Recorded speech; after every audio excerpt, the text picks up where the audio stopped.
Fuck it. Oh shit. Let's go.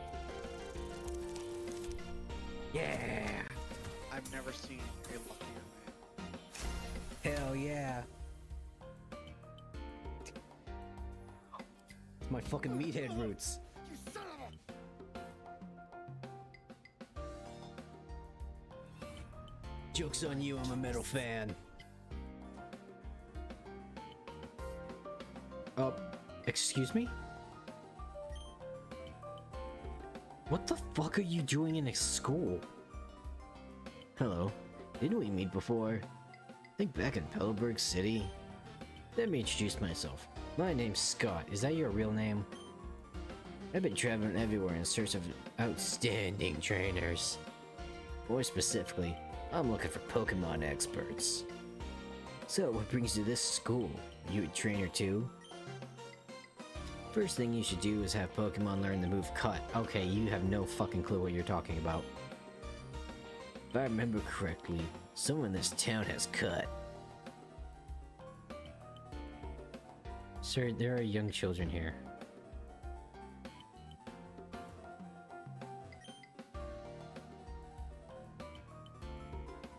Okay. Students who don't study get a little taste of my good flaws. Whether or not you're a good student will be evident by the way you use this item.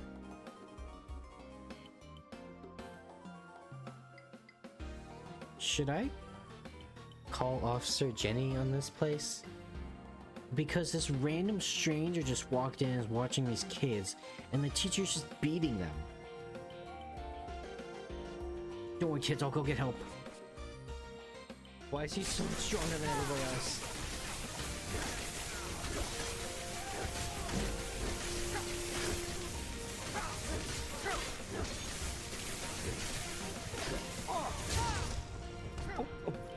No, no, no, no, please, no!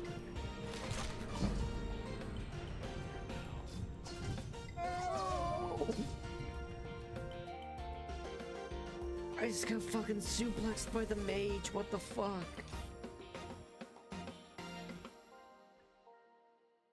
Oh, this is weird.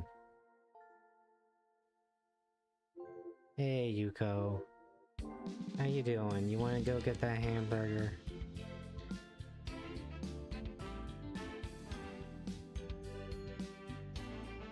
Chat, are you ready? I dragged Vulcan along for this. I'm just here. Motherfucker's like, hey, if you ever want to do it, here are the days I can do this. And you know, I just know he's just gonna be playing Skyrim in the background, like, tangentially paying attention. I actually have my second monitor up, fuck you. Then again, that's just kind of like Skyrim lore videos in a nutshell, isn't it? You just kind of have them on your second monitor while you play Skyrim. We're given the authentic experience here tonight.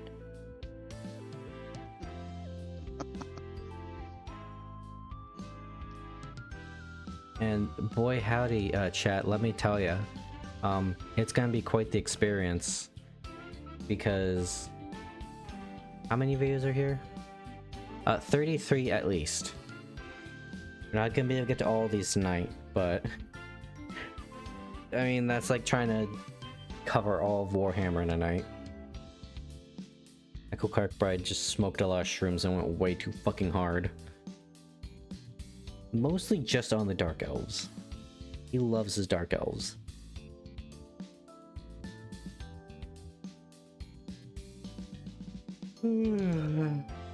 Another thing. I did fix my modding problem. So now we can do modded Skyrim tomorrow. Going really hard into this, apparently. And over on the Discord, I just sent out a message with a poll of what to play, and it looks like Summoner is winning, so it's just heavy Conjuration. Which, if you're gonna pick a school to base your entire class around, Conjuration's pretty safe. Just because you have summons, and you can also just conjure bound weapons. I think for that we'll probably play a Breton. I probably talked about in the past how like I don't like Skyrim's like leveling system, how it's kind of counterintuitive to some degree. But when you have Ordinator, the bonus +10 to a skill is nice. Plus Bretons are just genuinely good, and I like Bretons lore-wise. I've got Imperial races, we can literally go find a Holy Grail. Which is gonna be weird, because we're probably gonna be summoning demons, but, you know. We'll go for like a Mordred thing, I guess. Except, you know, we won't be a cool-ass tomboy. Vulcan probably doesn't get that one. Even though I've posted Mordred sauce in the past. Other than that, I don't really think there's much to discuss. Agony, even. Oh, always agony. Always pain and suffering. Life is pain. Sir Wesley taught me that. For the first time in a month today, post-op, and it fucking sucked. I feel slow.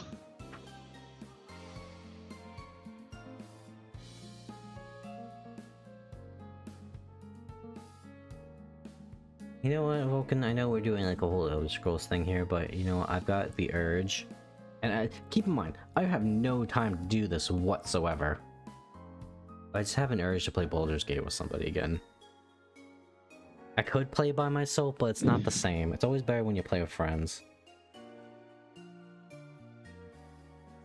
That's fair. Because then I don't have to feel like I'm the fucking protagonist. You know, I can do dumb shit like be Gaba.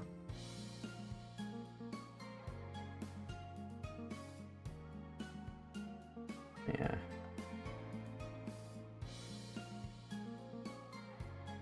Anything new? No, I think that's about it. You just want to get started with this? Yeah, go for it. Look at that screen transition, chat. So anyways, just basic things of what I got here are the gods and kind of the creation myth so far. And then the races and the Daedra lords, because it's kind of just baseline of what everybody wants. Ignore the fact that Trump is in one of those thumbnails. But I think we'd start off pretty tame right now, with the beginner's guide to the Elder Scrolls. And I guess a little just kind of like background on just kind of at least what I know wise. I pretty much played everything but Morrowind. I look at Morrowind gameplay and it makes me want to go by rope. So I won't play that, probably. You know, unless it's, unless I get a lot of followers or some shit. But besides that. And I know like a lot of the deeper lore and stuff like that. Well, what's up, Kazuki? Like I know about all the gods, I know all the Daedra, I know about Chim, I know about all that fucked up shit, but we're gonna learn it together. So let's start with the Beginner's Guide to Elder Scrolls Lore by Fudge Muppet, and I'm gonna tell you guys right now, everything but the Pelinal Whiestrake stuff is gonna be Fudge Muppet. I know it's kind of I know people kind of like to laugh at Fudge Muppet because they do like Skyrim builds like 10 years after the game came out. But you know what? They're really passionate about their lore veils. I'll give them that. Anyways, this is an ad for Allstate, apparently.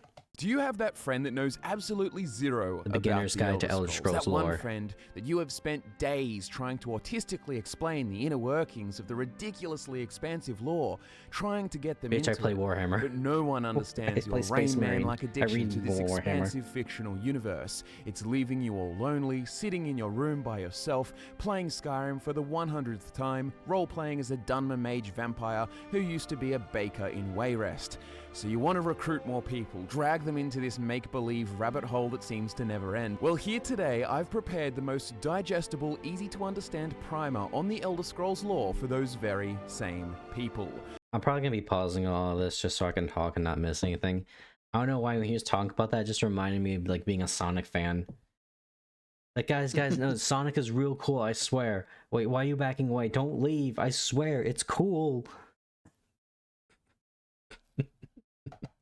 Welcome me to your tell you about how introduction Tales to the of Elder Jedi- Scrolls, the Elder Scrolls lore for dummies. It all begins when the cosmic forces of chaos and order butt heads, and then we have the good old universe called the Orbrus. Some extra stuff happens, but we essentially end up There's with some a bunch comics of there, right original on. spirits that inhabit the What'd you two read? planes, Aetherius and Oblivion. One of these spirits was called Lorcan, and he had the great idea to create Mundus, the mortal realm. To do this, Lorcan tricked a bunch of the other spirits into giving up their power in order to create it. These spirits who helped him are called the Aedra, and the ones who didn't help are called the Daedra. They are the ones who chill out in Oblivion. The Daedra are kind of like the closest things to demons in the Elder Scrolls. So these spirits, the Aedra, find out about makes you Lorcan's evil? We treachery didn't and wanna they help tear create the out universe. his heart. Oh. One of the Aedric spirits, called Magnus, the dude who designed the mortal realm, and his followers, the Magnagi, run away before they lose all their power, tearing through the barrier of the mortal realm, creating the sun and stars.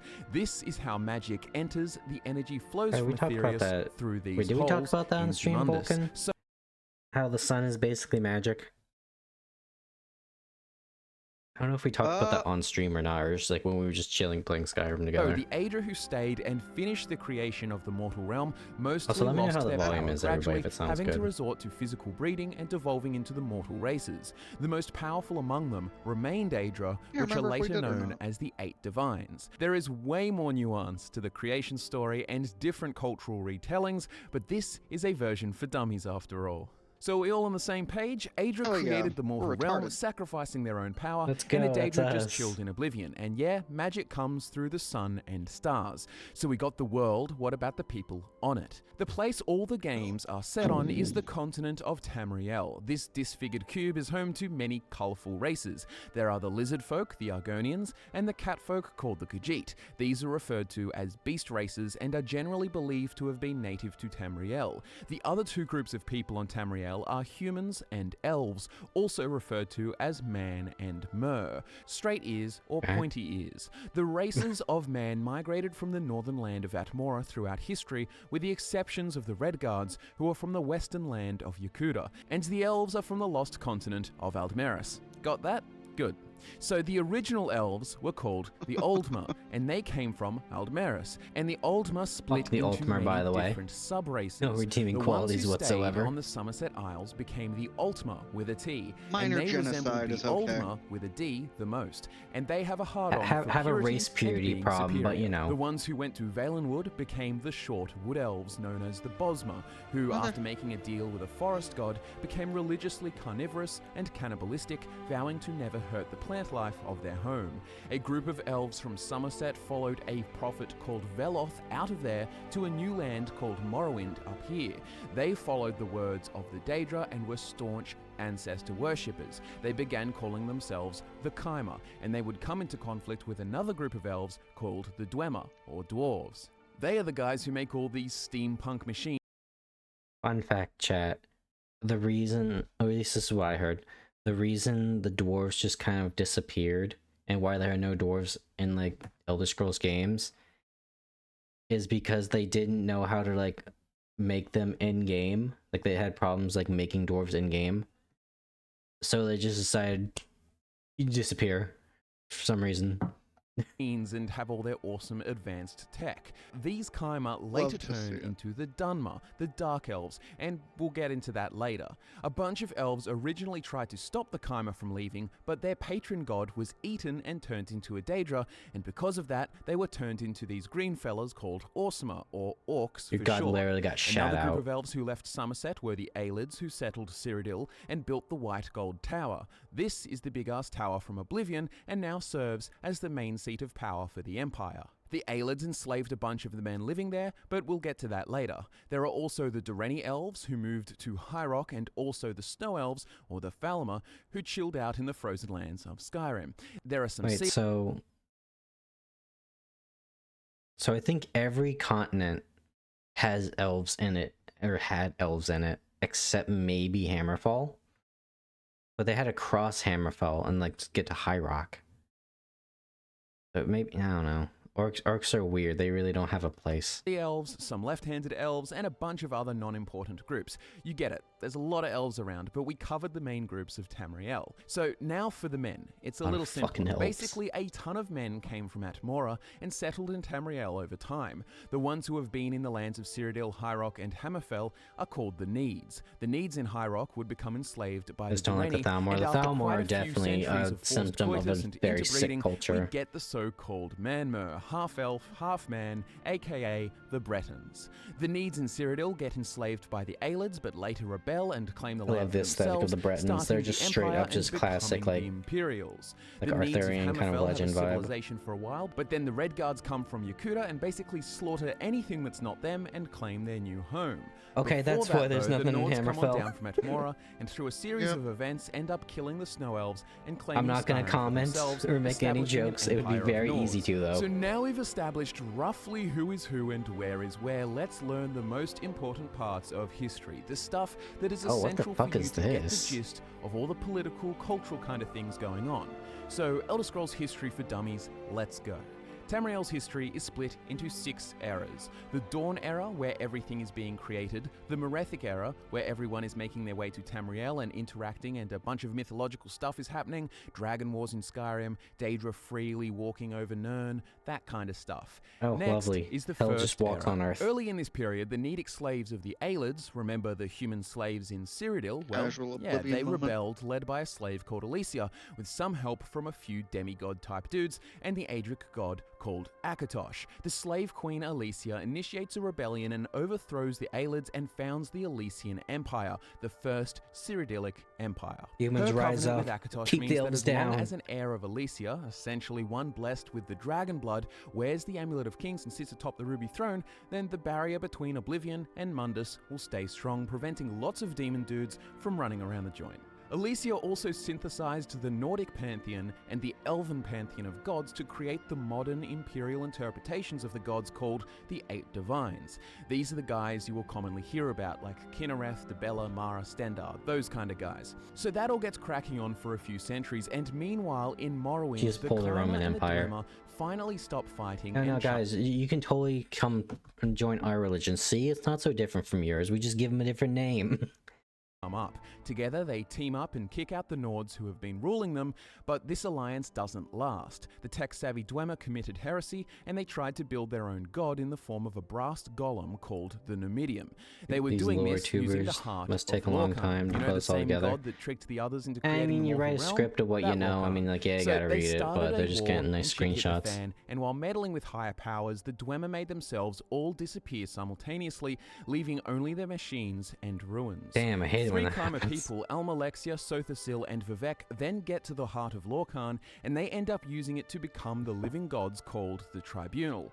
But they made a promise to one of their Daedric gods, Azura, not to use the heart of Lorkhan, so when they betrayed that promise and became gods, Azura got really, really mad and turns the entire race of Kaima into the Dunmer, the Dark Elves with ash skin and red eyes.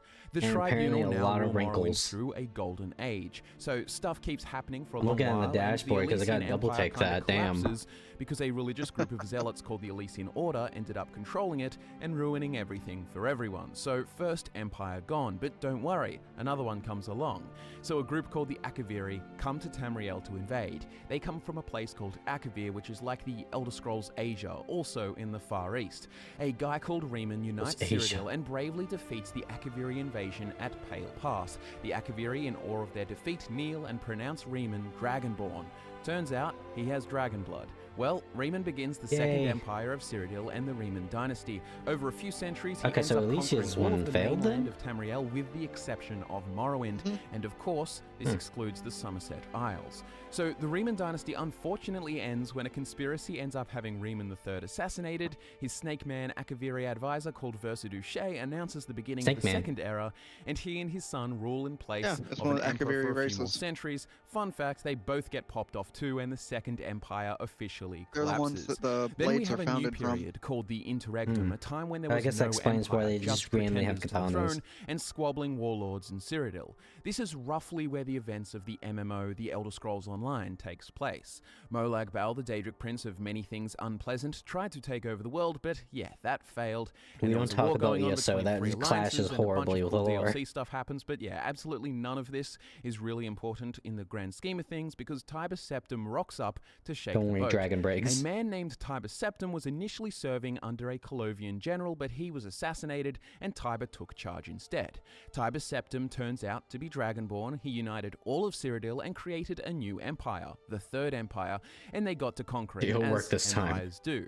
Meanwhile, time's a though, charm. Dagoth Ur, the enemy of the Our boy. Tribunal, the living gods in Morrowind, had arose and cut off the living gods from their source of power, the heart of Lorkhan. So the Tribunal were in a compromised position. When Tiber Septim came to conquer Morrowind, they instead came to peace terms and signed the Armistice, which allowed Morrowind a lot of autonomy, including allowing them to keep practicing slavery. Part of this exchange was the Numidium, gifted to Slaves. Tiber Septim by Vivek. Built the The Numidium, if you pyramids. remember, is the super robot made by the Dwemer.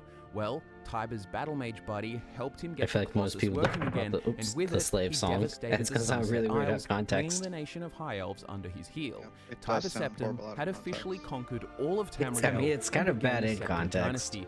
And with this, But the way third they era just begins. say is By the funny. end of his long and ambitious life, he actually ascended It's one of to those things godhood like in they death and tried doing became the good, but they Ninth actually did a Divine lot worse. Talos, which is important because you'll hear that name a lot. Some 400 years later, the usual strife and political intrigue of an empire all went down, including an emperor imposter and a reactivation of the Numidium. But it is more important to know I like how he just glossed over the entire 10-year plot of the first game. the events of the Elder Scrolls 3 Yeah. Morrowind. You see, the No reincarnation one gives a of an shit ancient about Elder hermit Scrolls hero 1 called and the 2, Hawk. Nerevarine Come on. ended up defeating Dagoth Ur No one by cares about destroying the Arena, heart of no one knows Vulcan, about- slowly no one cares ending the about Tribunal's Daggerfall. reign as gods. Almalexia, one of the gods, actually went the way. a little mad because her godly powers were fading, and she killed Sotha Sil and tried to kill the Nerevarine, but failed, and she was killed instead, which left only Vivek standing, or floating, but he would later disappear, and then a little more time went by and we have the events of Elder Scrolls 4 Oblivion. So, a dude named Mankar Cameron started a cult called the Mythic Dawn, which were essentially Mehrunes Dagon's lackeys. Mehrunes Dagon is the Daedric Prince of Destruction, and he wanted to rule Tamriel. They started off with assassinating the Emperor Patrick Stewart, aka Uriel Septim VII, as well as all of his sons. Again, I With prefer no Dragonborn the ruler, the barrier I prefer the Uriel Septim from Daggerfall. It never arrived. I mean, I guess between Patrick Oblivion Stewart's and fine. Mundus is broken, because remember, Alicia and Akatosh made a covenant that as long as a dragon For the blood 2 ruler seconds is on he's the in the throne, game. the barriers are strong. But good thing Uriel couldn't keep his dick in his pants, because it turns out he has a bastard son named Martin Seanbean Septim, the hero of Kvatch, aka the champion of Cyrodiil. This is, of The course, hero of this Kvatch, bastard aka son is, the of course, champion the of Cyrodiil, youngest helps Martin Septim fight of- the Mythic Dawn, defeat 7 the Oblivion other invasion, children and it all he's ends in a had, all heroic sons, by the sacrifice way. of Martin, where he becomes an avatar of Akatosh to defeat Mehrunes Dagon, and the barriers between Oblivion and Mundus stay forever intact. So, the champion of Cyrodiil actually takes a visit to the Oblivion realm called the Shivering Isles and helps a mad god, but then actually mantles the Mad Prince, aka he actually becomes Sheogorath, the Daedric Prince of Madness. Oh, But that's that aside, horrible. the Oblivion What a horrible crisis, the fate. I'd rather continent-wide die. Daedric invasion caused a lot of problems, and on top of that, a giant volcano called Red Mountain in Morrowind erupts and kills a lot of Dunmer, and on top of that, a bunch of Argonians, the Lizard Men, invade Morrowind and kill a Who bunch would've more thought? in revenge. Man, who would have thought everything the Dark Elves were doing would just go belly up? Then again, I feel like the Dark Elves kind of get what they get to some degree, because it's like, there's just one bit lore-wise that I read about where it's like Sheogorath is going to drop this giant meteor on the city of Vivek just to fuck with Vivek. And Vivek, also being a god, basically just keeps it there in place. And, you know, instead of, like, destroying it or dismantling the meteor over time, they're just like, nah, we'll keep it here because it proves our faith in Vivek. And guess what happened as soon as Vivek fucked off to do their own thing? The meteor dropped and killed them all. Come on, Oh, guys. Like, did you really think Vivek was gonna stick with you? Vivek is there's an entire like 40-minute video on trying to like untangle what the fuck Vivek is. For centuries Maybe upon we'll get to centuries that of one day. slavery, so Morrowind kinda gets blown out. Meanwhile, there is no legitimate emperor, and a bunch of provinces secede from the empire. Eventually, a Clovian warlord, Titus Mede, claims the throne, beginning the Mede dynasty, but at the same time, a radical high elf Warlords. purist government rises to power in the Somerset Isles. These guys are the Thalmor. Over the next 100 or so years, the Wood Elves and the Khajiit, the Cat People, join up with the Thalmor, forming the Eldameri Dominion. 30 years before the events of Skyrim. See, I don't get the factions in this because, like, okay, I can see the Thalmor just kind of like the High Elves just using other races for their own means, but like the Wood Elves and the Khajiit should like fucking know. I mean, I think they kind of bamboozled the Khajiit, but Well, think of it this way: the Wood Elves, at the very least, are more primitive than the Khajiit, so they're kind of easier to manipulate. I guess they're kind Plus, of they elves. have to eat meat. Yeah, like they can't literally do anything with plants. But No, they can build with them, or not really build with them, but I think they have exist with to. them. I think they have to do it respectfully. Like, they can't cut a tree down, but they can like build like a hut around it, or like in it. Mhm. But just like the factions make no sense to me, because like look at ESO, right? What are the factions? You have the Bretons, the Orcs, and the Red Guards. Red Guards fucking hate everybody, and they killed everybody in Hammerfell.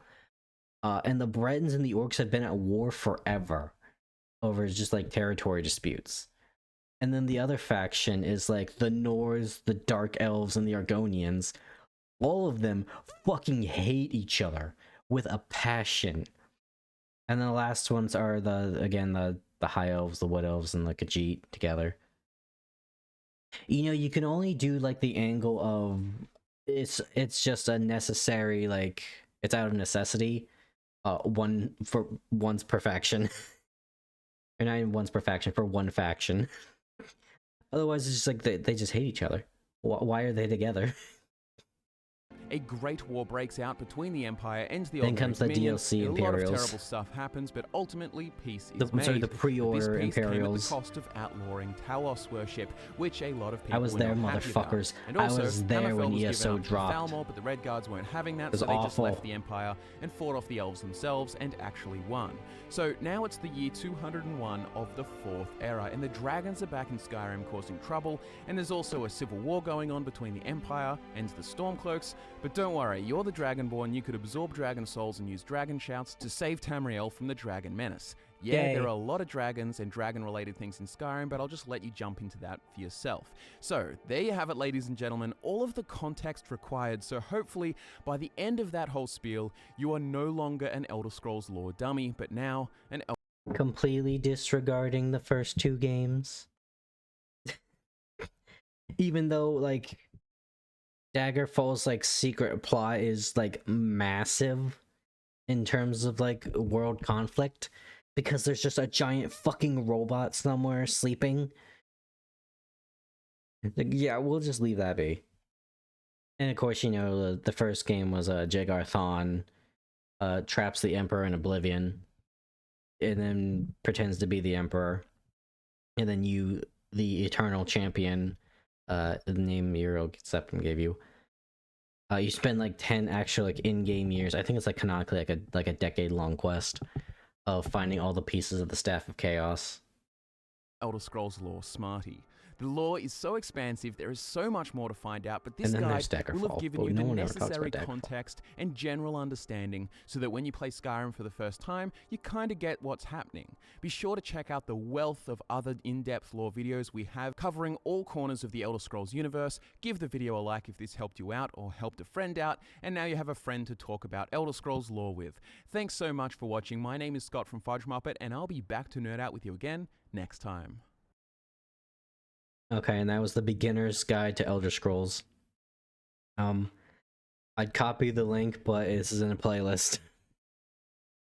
Can I just copy via URL? Can I just do this? There. Go watch that. And I'll probably put it in the link in the YouTube video, because I'll probably splice these up together.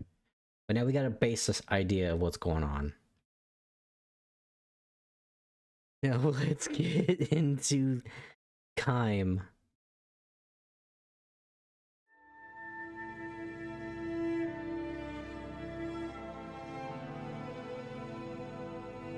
Well, on a side note, I'm finally making the switch over to Orcish plate.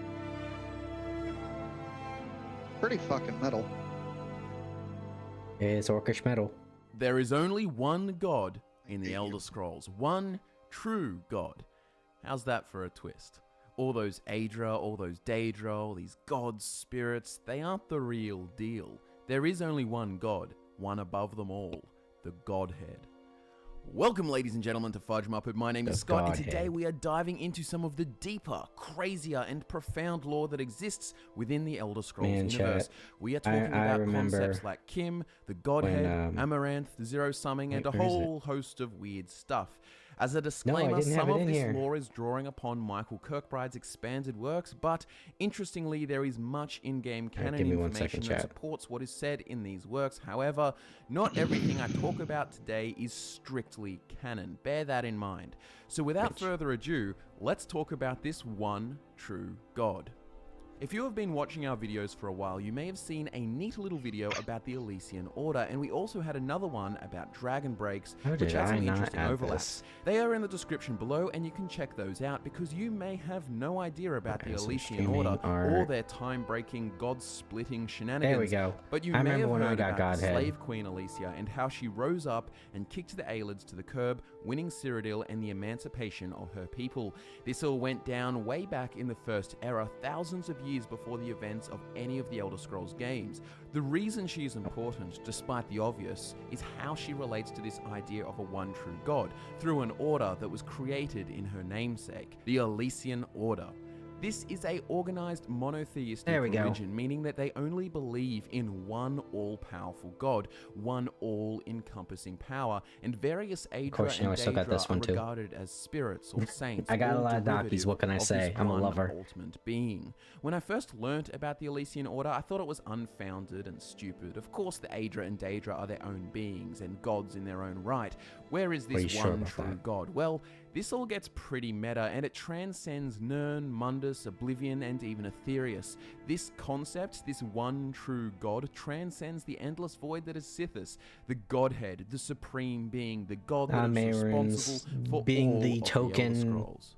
The Elder Scrolls Lovecraft reference in every Bethesda game. Dream. You may have heard this before. There are various videos discussing it on YouTube. It is the dream of a being, only known as the Godhead.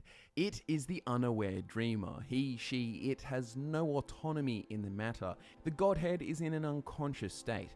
Imagine you were to fall asleep and your brain takes you to amazing places and you honestly believe it is reality until you wake up and know it to be a dream. It would be a similar feeling for the Godhead. It is asleep, dreaming, and within it, it is unaware of this fact. But even as unaware as the Godhead is that it is dreaming, it is still responsible for all of creation. It is the truest and most powerful being. Within its mind was the origin of Anu and Padme, who then created the souls Auriel and Sithis, which then did a whole bunch of metaphysical mingling, resulting into Aetherius and Oblivion and Aedra and Daedra, who then went on to make Mundus and then Elnathay and Morphals. Maybe one day we'll do that too once we're done with this deep dive.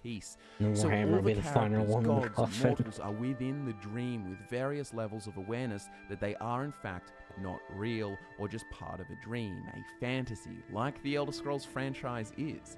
They're But very what happens when certain Lovecraftian. parts of the dream, certain Really individuals within the dream realize that they are part of the dream? Chim and Zero Sum. We have talked more about this previously on the channel, and it's likely if you've done some research into the Dwemer and the nature of their disappearance, then you have surely come across the idea of Chim and Zero Summing. I'll give you the brief rundown. So as you can imagine, it would be pretty insanely crazy to realize that you aren't real and that you are in fact part of a dream.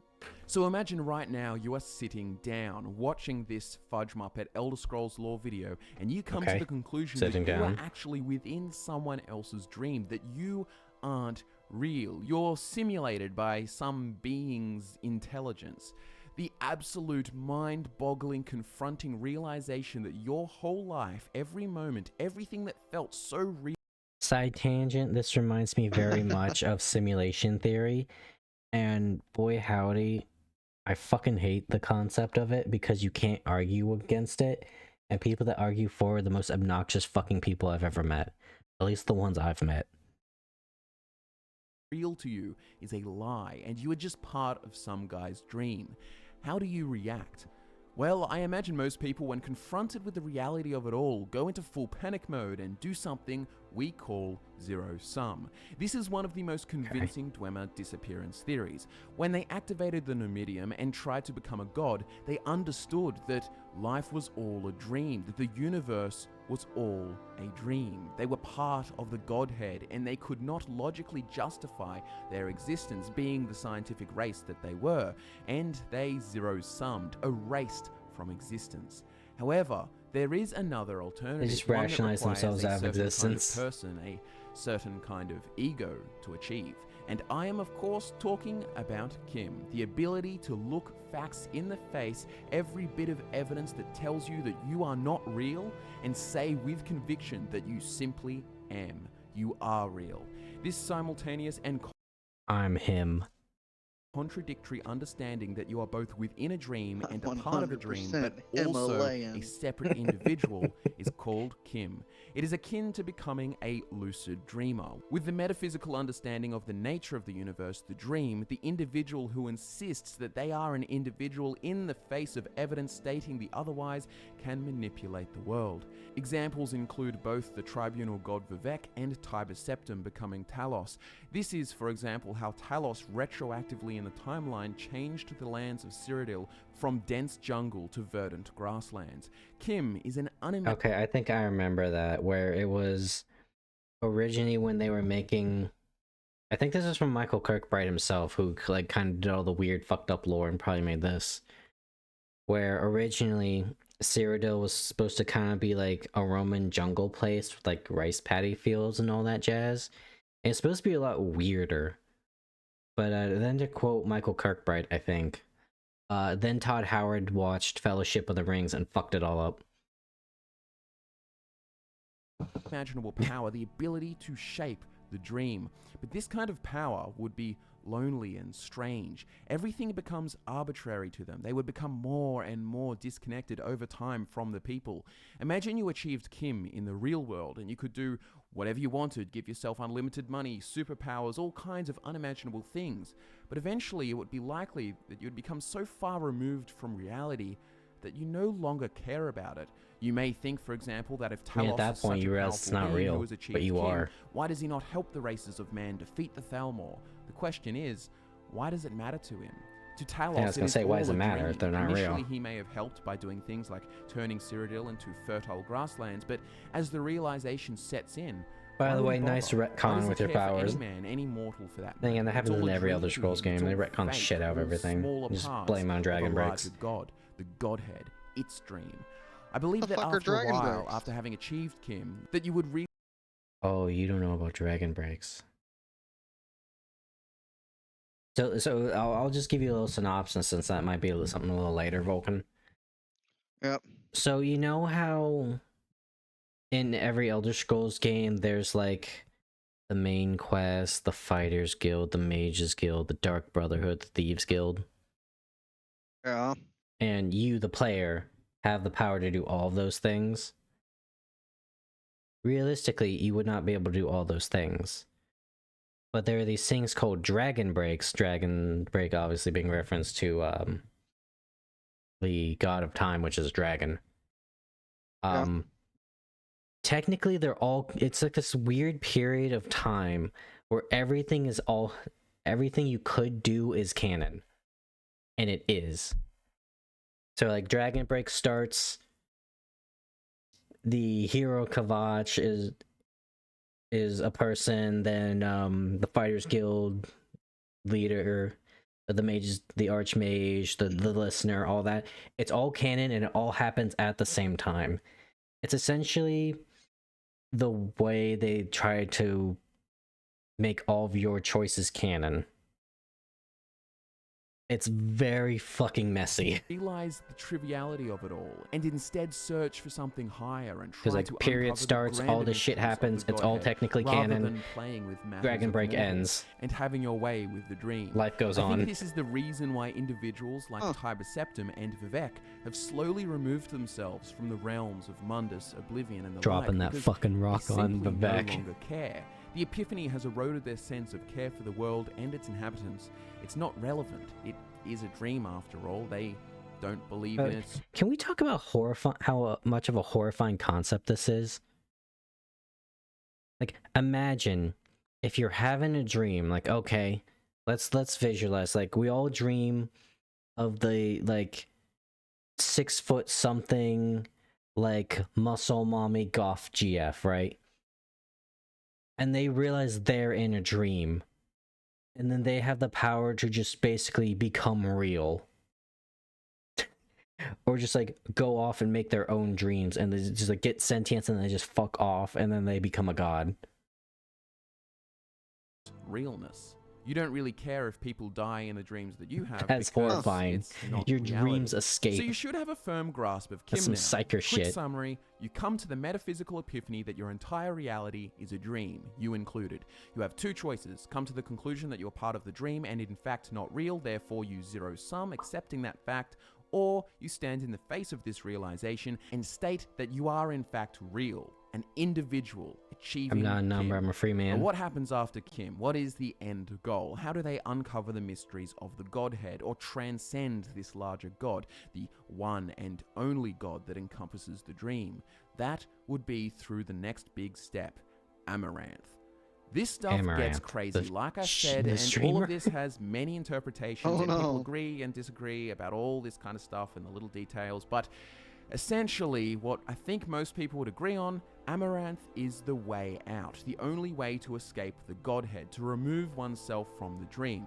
Of course, before Amaranth, one must achieve Chim, and when one achieves Chim, they usually have a whole lot of ego and a lot of fun doing as they will. This is making way too much sense for it to be called Amaranth. Affairs of the universe, and instead seek mysteries higher. Well, this is where Amaranth comes in. As I understand it, Amaranth is where an individual who has achieved Chim somehow sacrifices itself, as I've heard it described, to become a new dreamer, a new Godhead, if you will.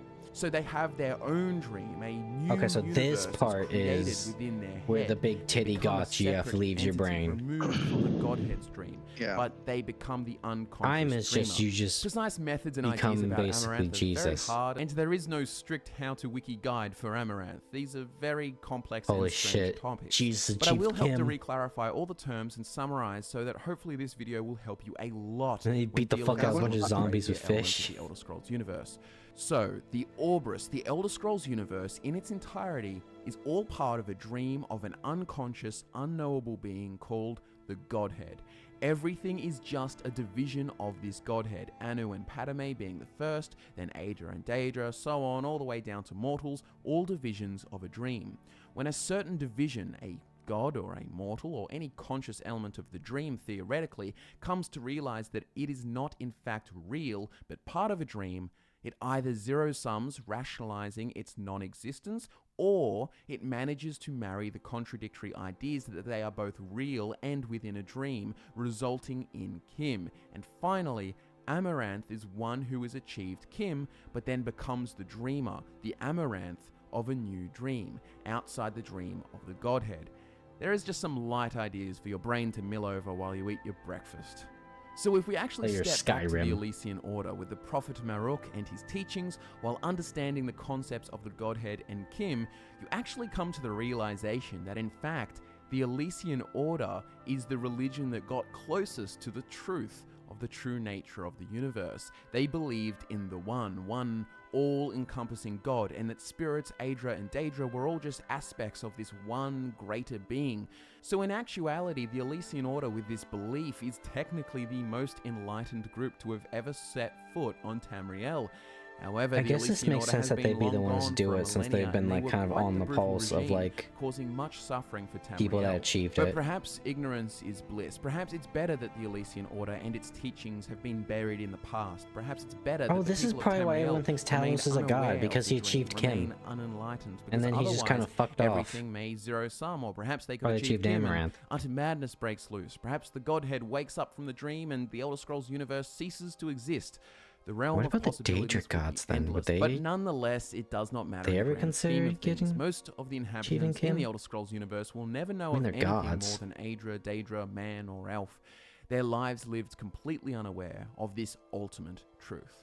What did you guys think of all this? The revelation of the one true God, the Godhead. Perhaps this is the truth of your own reality. Perhaps it is all a dream, and maybe one day you will achieve Don't you put Chim, that evil on become us. lucid, and realize that you are just within someone Specifically else's you. dream, a You'd kind be the of one to have a crisis simulation. over it. It's the craziest stuff. That's Let's some see this solipsism all right there. unfold in the comments. Like the video if you enjoy crazy concepts like these. Thanks so much for watching, guys. Subscribe for more of this Elder Scrolls lore, along with content for upcoming RPGs like The Outer World and Cyberpunk 2077. You can reach us on social media. Link Oh boy, wait, when did this come out? This said upcoming games like Cyberpunk 2077. 6 Yes. years ago. Yes. This came out before Cyberpunk. Nice. Anyways, I got some notes here. Oh God. Well, alright, I mean, like, kind of like go into the first video, because I kind of forgot to go over those. So, Lorcan, right? His whole thing is like with the gods, like, hey, yo, wouldn't it be kind of funny if we, like, made reality? Like, made the world? Like, and I think it was the gods that chose to gave up a portion of their power. That's kind of why you don't really see the divines. But like the Daedra are like, you can talk to a Daedric lord because they did give up their power.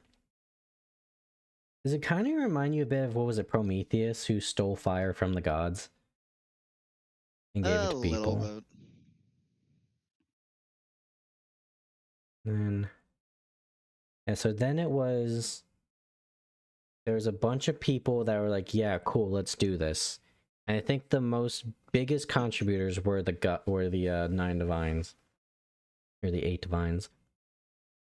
And then the Did you other just spirits. retcon fucking Talos out? Well, I mean, originally, because Talos wasn't born when the universe was created. He ascended. But then again, I think Arcade did as well. Arcade was mortal. And so then those spirits kind of devolved into, there were 2 groups of those. There was the ones that like, fuck this, we won't go back to the old ways. Those were the elves. Fucking shocker.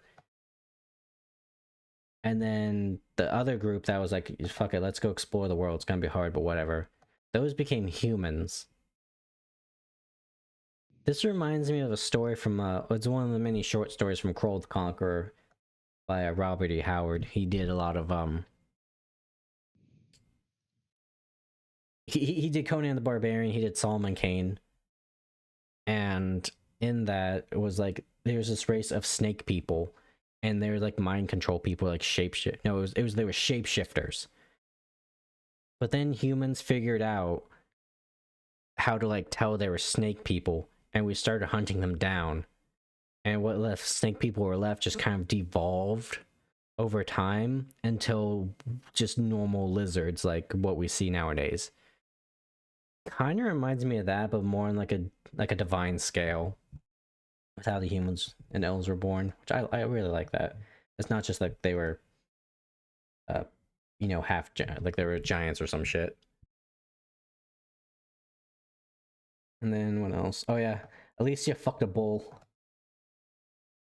and her son became a minotaur. It was like the man bull.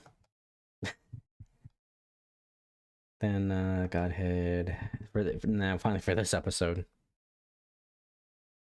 I mean, obviously Godhead is very Lovecraftian in concept, because isn't that like, I mean, that was a big point in Sucker for Love, right? It's like you were in a dream, but you keep coming back because the Eldritch goddess loves you so much that you just keep coming back even after the world ends. Yeah. Another kind of similarity to achieving Chim, we know where you kind of just start not caring about people. That was, I think his name is Aerodin. He's a dead god in Pathfinder now. But originally he was a human, and he just kind of was the god of humans. He was kind of like, Iomadai's kind of like master. Till she eventually took his place, because eventually it just got to the point where, like, yeah, he was helping humanity out. But as he started becoming more and more like a god, he just stopped caring. Because he just thought differently. And then he just kind of like... I don't remember if he blew up or if he just kind of like fucked off. And then... yeah, just generally just fuck the Godhead as a concept. It's very trippy. I am like 50% sure they're gonna retcon it out at some point. Like Dragon Breaks, okay, that's fine. That explains game mechanics. That's fine. But other shit like that is just why? Like just why? Because Michael Kirkbride went way too fucking hard. I mean, just think of that as a very concept, right? Is like, we could all be Godheads when we go to sleep every night. And then we just wake up and it's just gone. Or we could be in the dream and it's just a constant infinite trickle. Instead of it's just like, you know, like normal population rates, it's dream or god rates. Also, Vulcan. Yep. Did you know, and this probably won't come up because it's technically not canon, but the guy that did all the Elder Scrolls lore, Michael Kirkbride, did you know he did an unofficial ending to the Elder Scrolls world? No, We're I talking didn't. Ragnarok shit. It's called Coda, but the O is a 0. And guess what? It's about fucking dark elves. What did they do? What did they do? Well, there's something called Earthfall. And so the dark elves now are on the moon. Or no, not on the moon. They're on basically fucking Mars or some shit. No. They're like... They're on some other planet. The fucking dark elves achieve fucking space travel. Okay? Keep in mind, I haven't read the entire thing, but basically from what I've gathered was... Nerevarine reincarnated again, and I guess he kind of achieved Chim, and then Amaranth, but when he did it, I think the universe just ended. I'm not entirely sure. I haven't read it yet, but I think that's just like the clip notes of what I've heard. And it's like, we're talking like dark elf, like mushroom drug induced like dream quest shit in space. Good shit. How Huh? do I even react to that? Like, How do you? Anyways, I don't have words for how just crackpot that is. and of course you know it has to be the dark elves again. Because it's Always the fucking dark elves. Yeah, like share it with the rest of us. Okay, we get it. You like your dark elf dommy mommies. I do too, but you know I give love to the other races. Anyways, next video. Look at Weeball. I This they're is the all in complete like 10 minutes. This one's 44. You dare unleash this evil on me. Well, this The is gods about of the this is Elder every Scrolls are god in Elder potentially Scrolls. This the includes like most multiple important pantheons. factor in how the world of Nirn plays out. Gods have shaped races such as the Orsimer, Dunmer, and Bosmer. The empires They of shat Cyrodiil out the flourished through Orsimer. Akatosh's protection. The Aelids came to power through deals with I would the never Daedra. let that The down Dunmer if I was carved out a anything home other of than their an own orc. through the living tribunal of gods who only achieved their power through the heart of Lorkhan, who was also a god. The Dwemer So this one disappeared is because they the tried to complete make a guide god. to The gods civil in the war Elder Skyrim is Scrolls. partially happening because I some say Fletch Muppet. Talos is a god, and some say he is not. Even the very geography of the lands has been shaped by gods. You gonna tell that to Cannot Talos now that he's escape not the reality of No, of course- gods and religion. Of course the High Elves will start saying that shit. Like, he's not a god after he achieves Amaranth and leaves. Of course they would do that then. in the Elder Scrolls. They are undeniably real, but as is often the case with the Elder Scrolls, reality is flexible. Things can change. Dragon breaks, Chim, etc.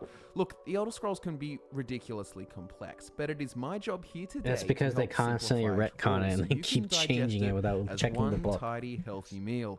They need the fucking they need the Sonic Bible of the Elder Scrolls, which is like, all right, this is the fucking canon lore. We're gonna stick to this shit. We might add some stuff, but we can't retcon it. I will link down below videos that we've made that will be helpful in understanding this video topics. And again, such originally in as the who are first game, the Elder Khajiit Fae, were just Dragon people Breaks, with and the American Godhead. Warrior, That aside, my name Ultimate is Warrior Scott from face Fight paint and Muppet, tails. and this is the complete guide to gods in the Elder Scrolls. You see, there are gods, the Aedra and Daedra, but there are also many evidently different now there's a million interpretations types and of fucking pantheons among the Khajiit. different cultures of Yeah, Tamriel. because This video their is birth going to is try and dependent on the moon reconcile cycle. all the differences of Which the I think is a pantheons, cool explain the concept. I like different the ideas idea about of that. creation, talk Yeah, I guess it's a cool concept, but you know, that kind of explains why they can't stick to a fucking concept. I think there's cop-out. one. I think there's one in ESO where it's literally just a fucking cat that talks. Yeah, talk about dude, the and those gods are the as cool little planets and their dudes. power through worship, and then we'll get into a bit of the crazier bits like dragon breaks Sure, and he's a fucking retroactively cat. changing the past, that kind of stuff. And she has many So I ways, hope you Ed can boy. get comfy and you have a clear mind because this is going to get a little full on. I've made timestamps in the description to help break it up and make it easier for you to return to certain topics and sections. Let's get into it. We are going to begin with creation, the beginning of Yay. the universe. There are multiple different variations of this, but we need to get the greatsword. gist to understand the fundamental nature of Mundus and the gods. At first, there were two ever-competing forces, order and chaos. These forces The were classic. called Anu and Padme, order and chaos, stasis and change, respectively. Vulcan, what draws you in more, like story-wise? Good versus evil or law versus chaos? Or I guess, let's put it this way. If you had to like choose a pantheon you'd like, would it be like good gods versus evil gods, or gods of order versus gods of chaos? I like the idea of order versus chaos, Mm. but good versus evil is kind of the generic. Yeah, it's a bit generic. It's a bit more like Christianity in a way.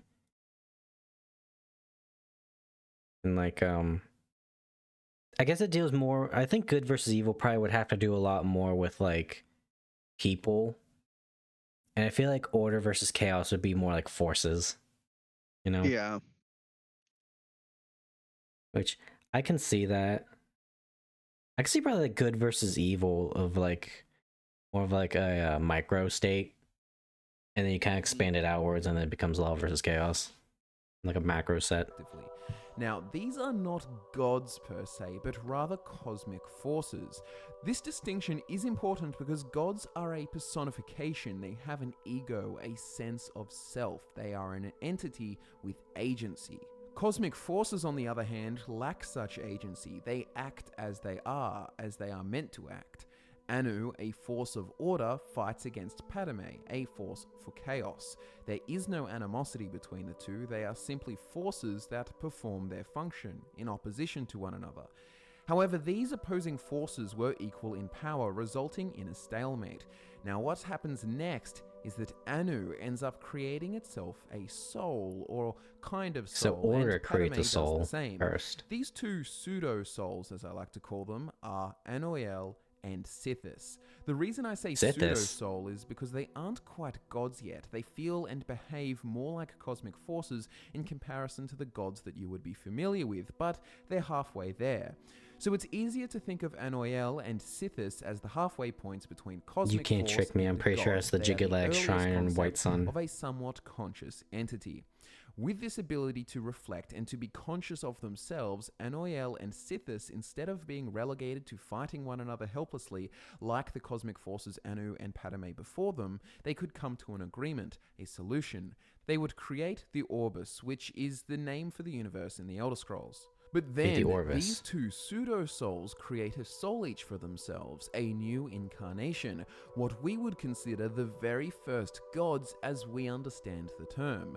Anoiel created Auriel, and Sithis created Lorcan.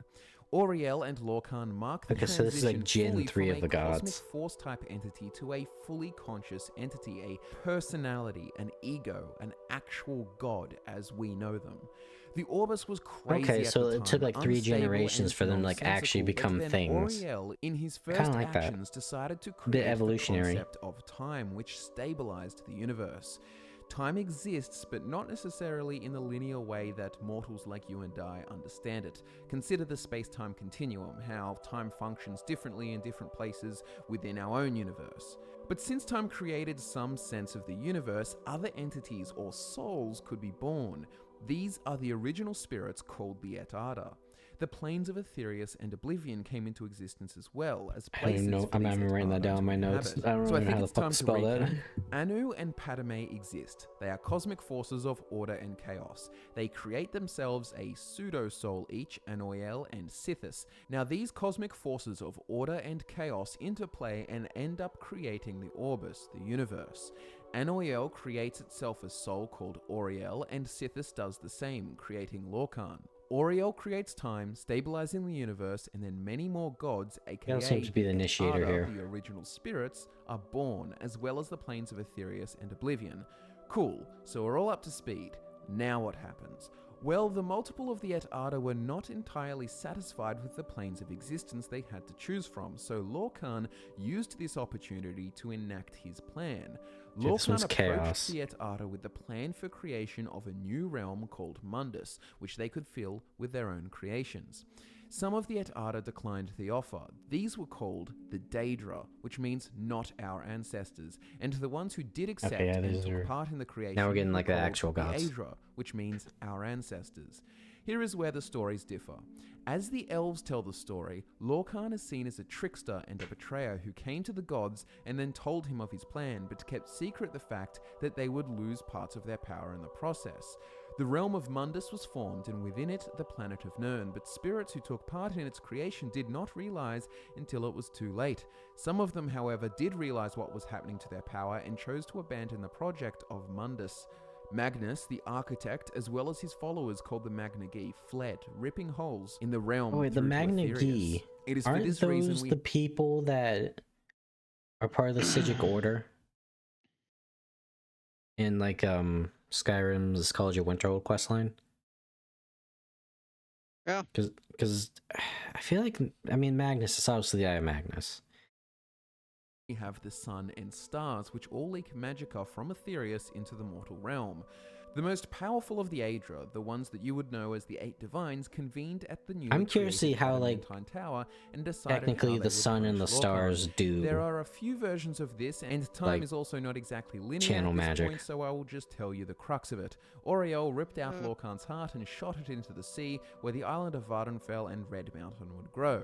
The Eight Divines committed to the creation of Mundus and completed it, losing much more of their power and being reduced to the semi-unconscious states that they are in, as planets floating around Nirn. The other that's cool. Aedric Et Arda, who were weaker than the Divines, That kind were of goes stuck back on again to Nirn, like kind of and like they the became Romans in a the way, you know, Elnathae. like Mars and Some Venus. sacrificed themselves to become the laws of nature and the elements that bound Nirn together, but then there were two other groups of Elnathae, the Old and the Wandering. The Old Elnathae found Aldmeris, a place they could fortify and protect, a place of order and calm, and live as they had before the creation of Mundus. These would become the Elves. The Wandering Elnathae, on the other hand, were left to a crazy, changing Nirn, confusing them and disorienting them. After Nirn was finished, they found themselves scattered with memories lost on all corners of this newly formed world. These would become the races of man.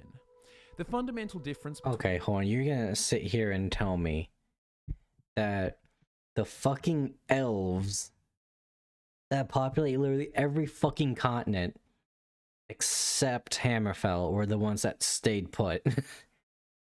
And then the humans who are just kind of like in certain regions are the ones that spread out. Between the elven interpretation I just spoke Why, of yes. and the interpretation of creation by man is the trickery.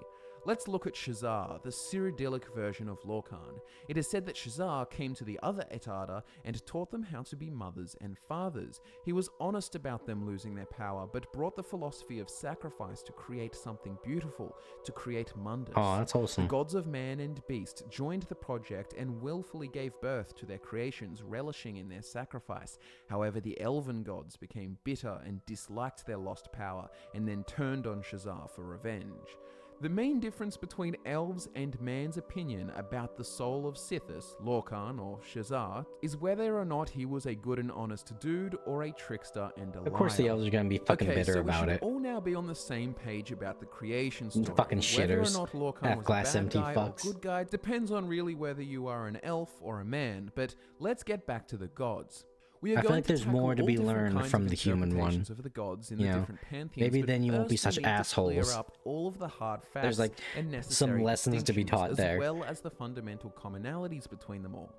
So, before creation, there was Anu and Padme, the cosmic forces which are always acknowledged in some form. For example, in the Yakutan pantheon, they are combined into Sakatal, the snake, the world skin, who has Nirn on his scales. But Satakal is shaped like an Ouroboros, always eating itself because of its hungry stomach, called a Kel, aka their interpretation of Padme.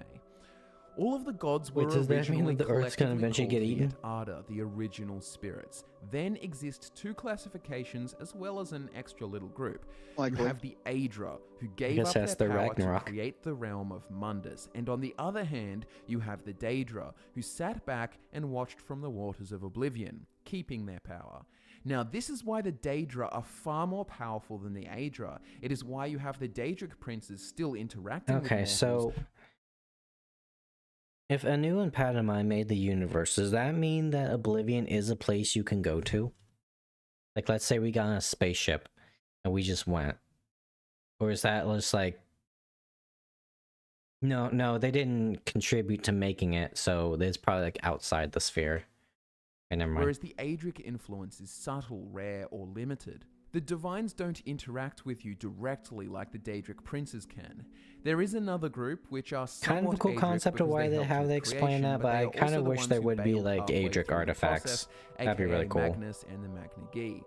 The many different cultures of Tamriel almost always recognize a complete distinction between the Aedra and the Daedra, but then we also have the curious case of gods like Orki, who combines aspects of Malakath and Arche, but we'll get to him later. Orky. The gist is, because the Daedra have such visceral and personal interactions with the mortals of Nirn, they are rarely misinterpreted. Yes, they can take different forms, male or female, Oh, or yeah. perhaps they could appear more similar There to the ain't race they are no speaking mistaking to, what for they do example, because they're Sheogorath, doing it the right in front of Sugarcat, you. the Khajiit version of Sheogorath, And they can tell but you their no. spheres, what they are about, are generally understood, and they have a commonality in all Let's not forget that Mehrunes Dagon in the Khajiit lore is just an angry kitten. religions of the Elder Scrolls. Hircine is the god of hunt in pretty much all cultures, and Mehrunes Dagon is the god of destruction. Hawk, what You should get my the next idea. But the Aedra are a completely racist perk different be in story. Skyrim? They gave up What do you got?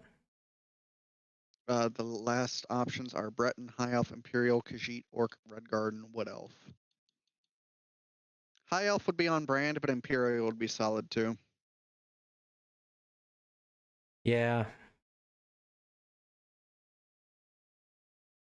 You got High Thinking King of High Elf. Skyrim on. So you can I get a do lot of not. mileage if you have High King of Skyrim. Because you could just wage war on the elves.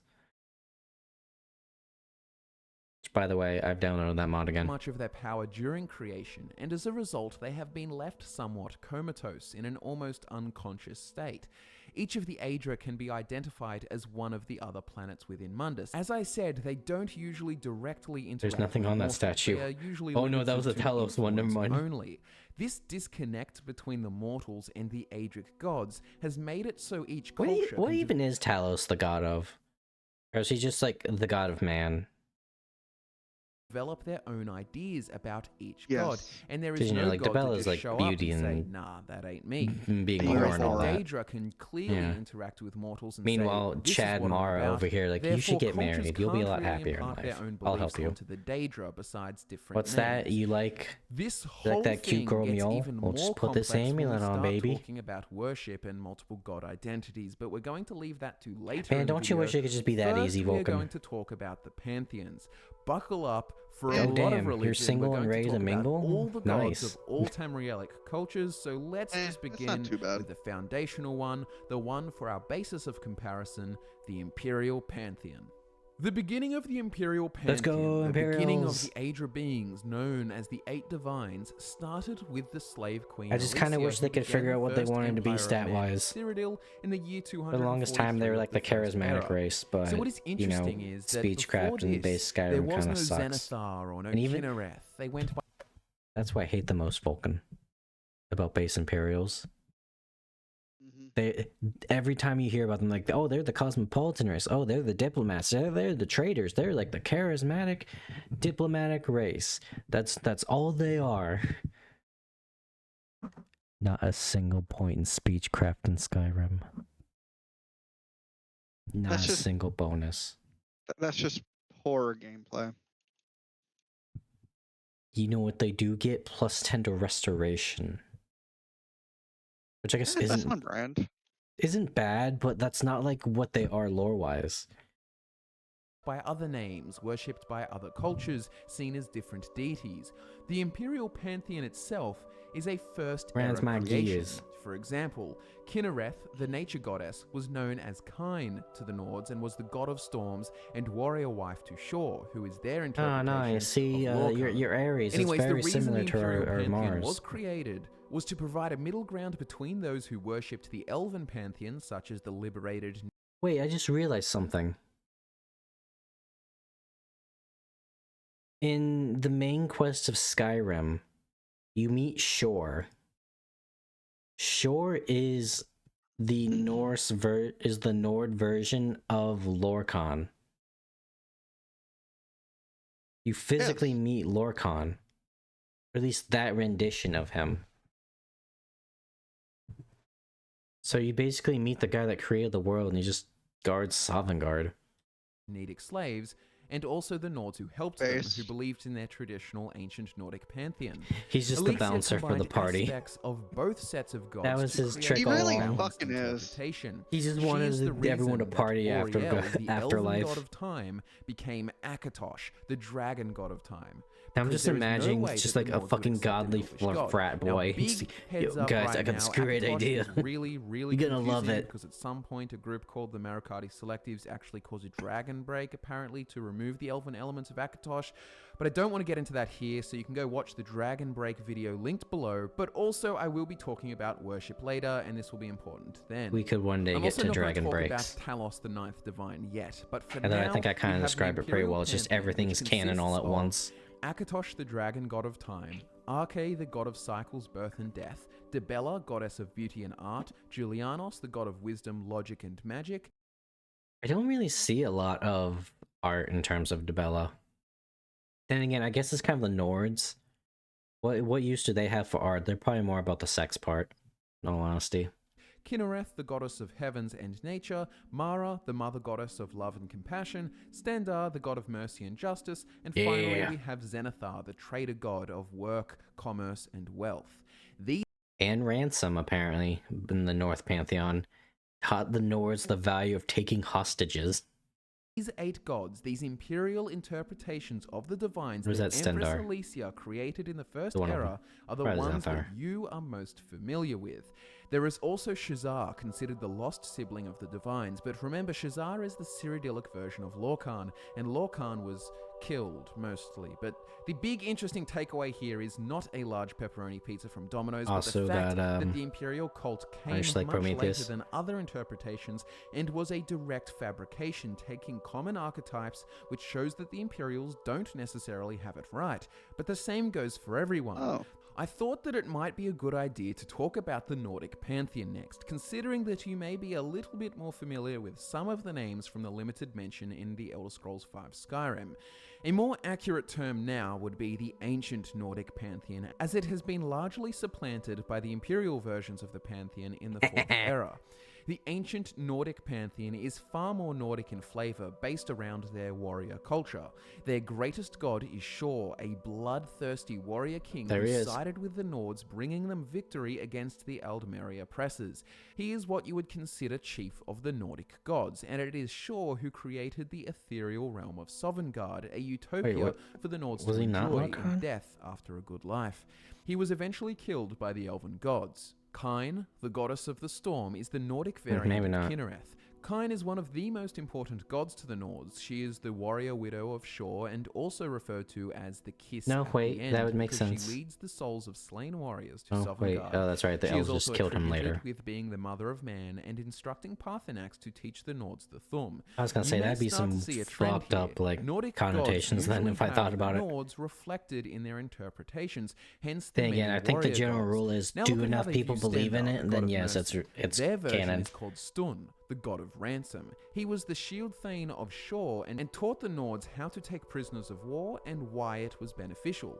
Stun's brother was Tsun, the giant guy that guards the whalebone bridge to Sovngarde. Junal, the god of hermetic orders, runes, language, and mathematics, also associated with magic and the clever men, is the ancient Nordic version of the divine Julianus. I don't know why, but I just like Julianus as a concept because he's like the god of knowledge, magic, and then just orders. They're just like groups of people, like that kind of order. Very interesting. Pantheon is very similar to her imperial counterpart. In fact, most people of Tamriel include Mara as a god of love and marriage, making her the most universal god among the cultures. However, in the Nordic interpretations, sorry, it looks like that one statue on the right is pissing. Dibella was also included as the goddess of beauty. Before Akatosh, the Nords considered that Adric entity to be Alduin, the World Eater. Alduin was seen as the god of time, both a creator and harbinger of their apocalypse. He's associated with Kalpas, and that it is said that he destroys the universe for it to begin anew. However, when we killed God. We hear of Alduin as the firstborn of Akatosh, implying Akatosh and him are not one and the same, but I'm going to talk about that some other time. The final god of the ancient Nordic pantheon to talk about is Orki, the lone god of the Nords and god of mortality. This is one of the most curious cases where both Adric and Daedric elements have been conflated and combined into a single god. The Aedra Arche and the Daedra Malakath are both mixed to create this Nordic interpretation called Orki, the Old Knocker. Orki is said to be responsible for why the Nords don't live as long, and Orki's people are called the Orcs. Now, the simple way to solve this is to treat Orki as Arche, but associated with the Orcs, but not directly being Malakath as well. In Nordic stories, Orki is a bad guy, likely why they tossed in the Orcish elements to demonize him further and make for a more exciting story. This is basically like their Satan element. That the Daedric Prince is not actually involved in Orki is because they have another name for the Daedric Prince called Morlock, the Orcish god. So the best way to look at Orki is the demonized version of Arche with some Orcish elements to make him seem more evil, but that is not implying he's essentially the Grim Reaper. Malakath. Instead, Malakath is called Morlock, a separate entity. By now you have probably realized that religions and gods are incredibly complicated, and when you add in different interpretations, which pretty much always happen, you have a lot of work to do. Look at the real-world Abrahamic religions. They all have the same core by default, cleric's probably like one of the most philosophical classes out there. You have the Jewish faith, the Christian faith with its many divisions, Catholic, Anglican, Protestant, and its orthodoxies, plus many more, as well as the Muslim faith with its many groups like the Shia and Sunni, plus the many, many more.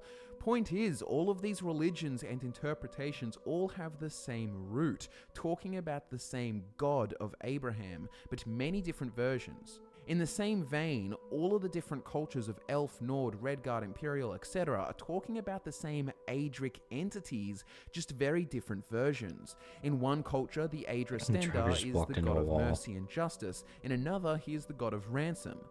Anyways, let's move on to the Elven Pantheon, where it gets a little more interesting, because the elves were once the old Elnafe, the ones who could maintain the calm and order in Aldmeris during the hectic changes of a newly born Nirn. They spit roasted The entire, elves. One like of the most 2 entire important cows, distinctions Vulcan. between man and elf is how And they Sovngarde. understand their own mortality.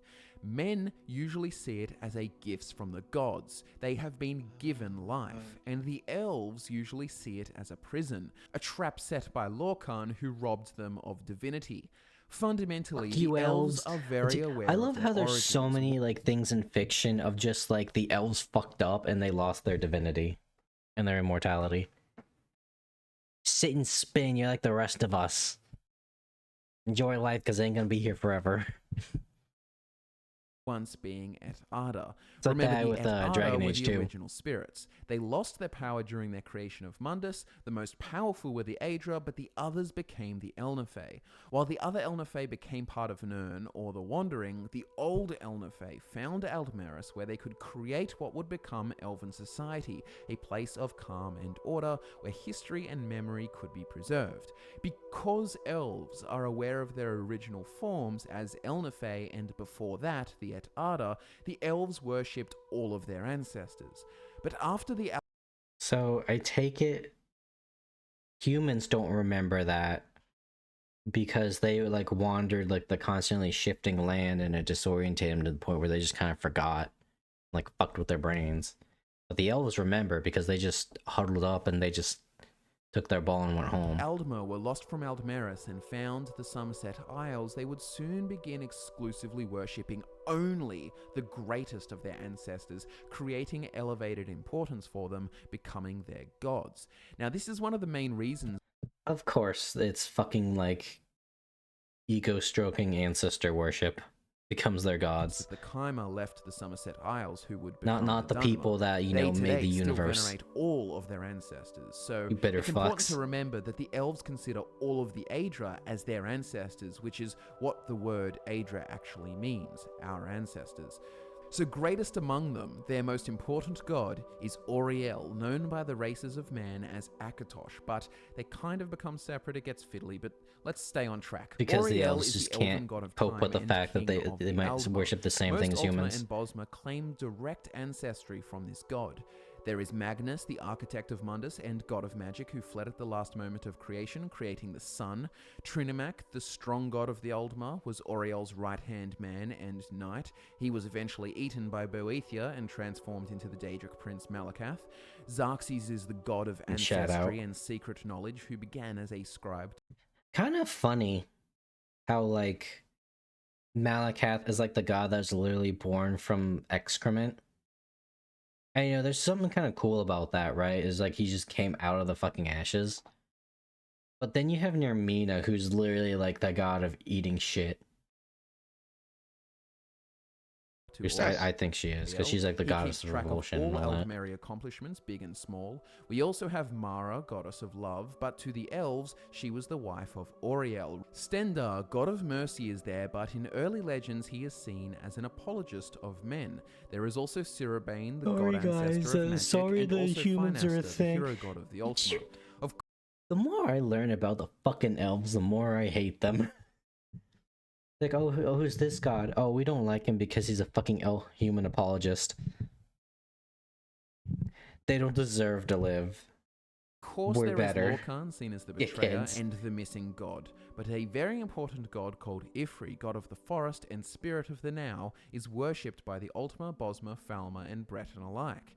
Ifri was the first of the Elnifey, the first Earth Bones. Ifri was also the god who made the Green Pact with the Bosma of Valenwood. So far I've talked about the Ultima gods, gods of the Somerset Isles, but The there bones are of some the earth, I take differences it that between means the like they're Bosma the and planet, Ultima. it's kind of like the The Terra Bosma thing. worship many of the same gods, but they also worship Arche, like the Imperial version. God of That birth explained and the Green death, Pact and as like, well yo, as a don't eat god me. called Zen, the god of toil, which is their version of the divine Zenithar. They also worship the moon gods Joan and Jode, as well as Bandar, the bandit god. I don't know In if I want to be addition, called the Jode. Bretons with their elven heritage have a mix of both man and mer pantheons, generally aligning with the imperial cult's beliefs of the eight divines.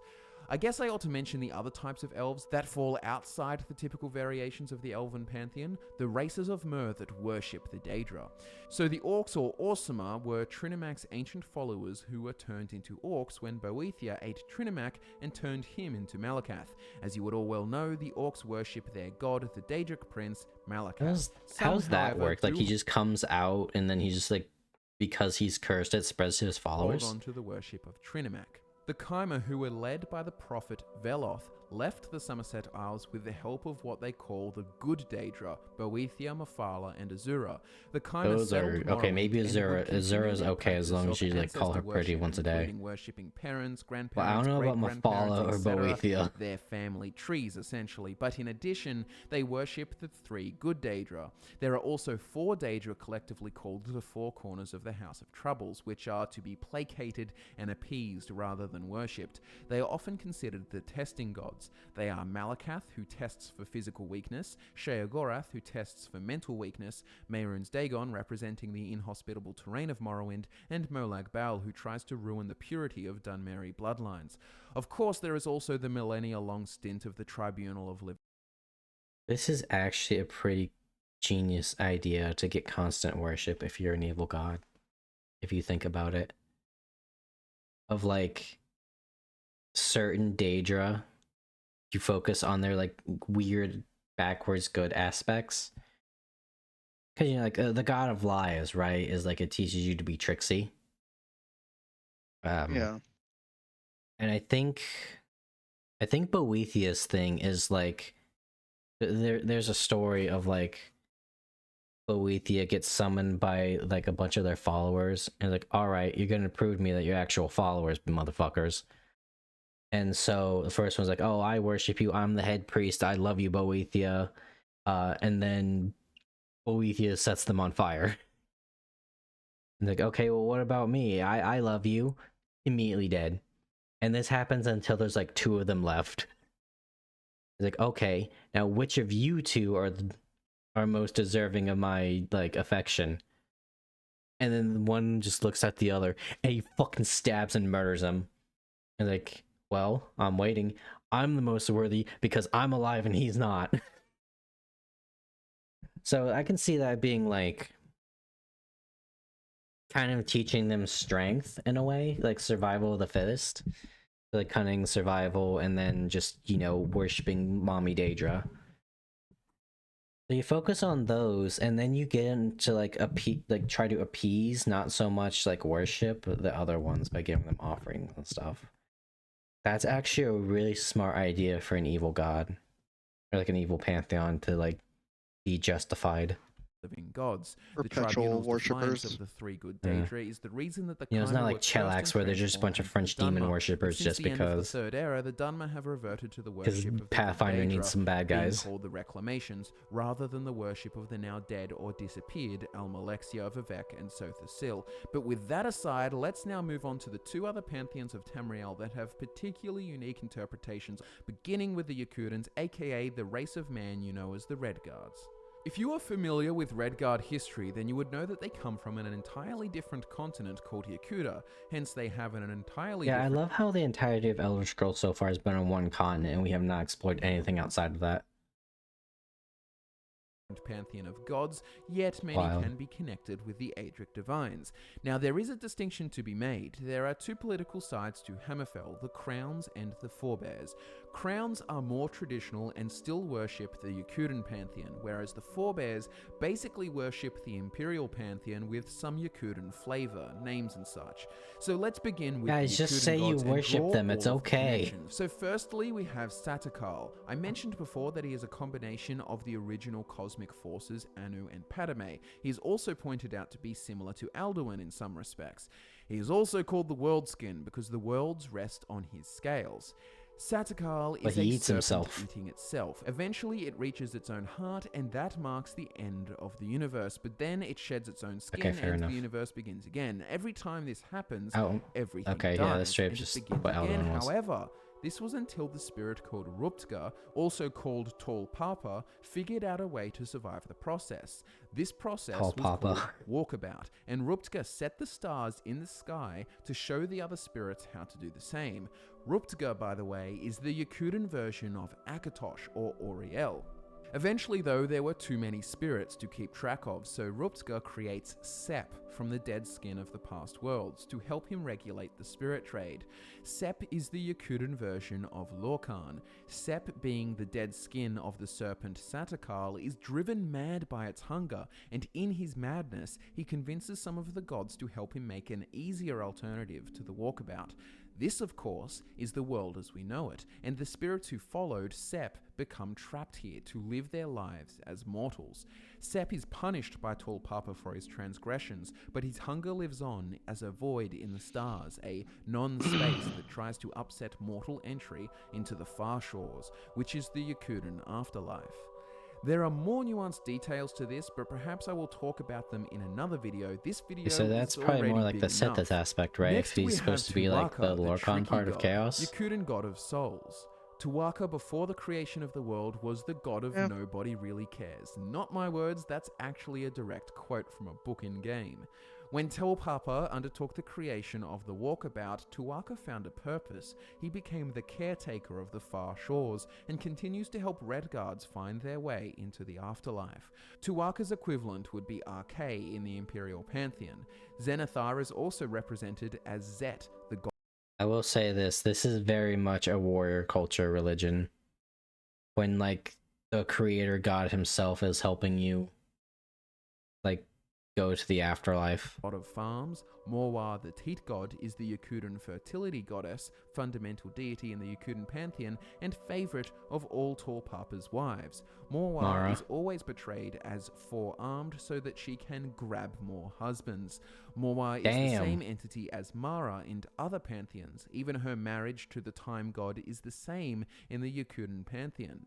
Tava, the bird god, is the Yakutan equivalent of Kinnereth, and as for the rest of the gods, they don't exactly line up for comparisons to the 8 divines.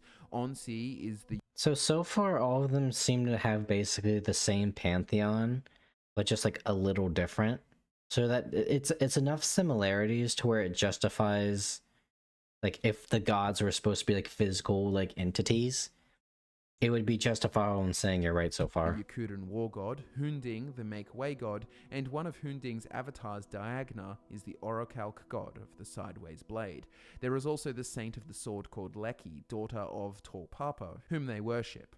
So anyways, that basically sums up the Yakutan pantheon. It's actually one of my favorite, and I would be keen to dedicate a video to all the Yeah, they really nitty-gritty don't go. details, They but really don't right now we share have a to talk lot about with the furry Red cat gods with of a the Hammerfall Khajiit. lore. Now, Khajiit are a feels funny like- bunch. They don't conform to the 8 I divines. mean, for the and most they part, don't draw strong it's just lines kind of between like Aether and Nords, Daedra. They also Dark naturally, Elves, as and the then cats themselves, Imperials interpret because many of the gods as they're the Empire. cat-like, as it is only natural.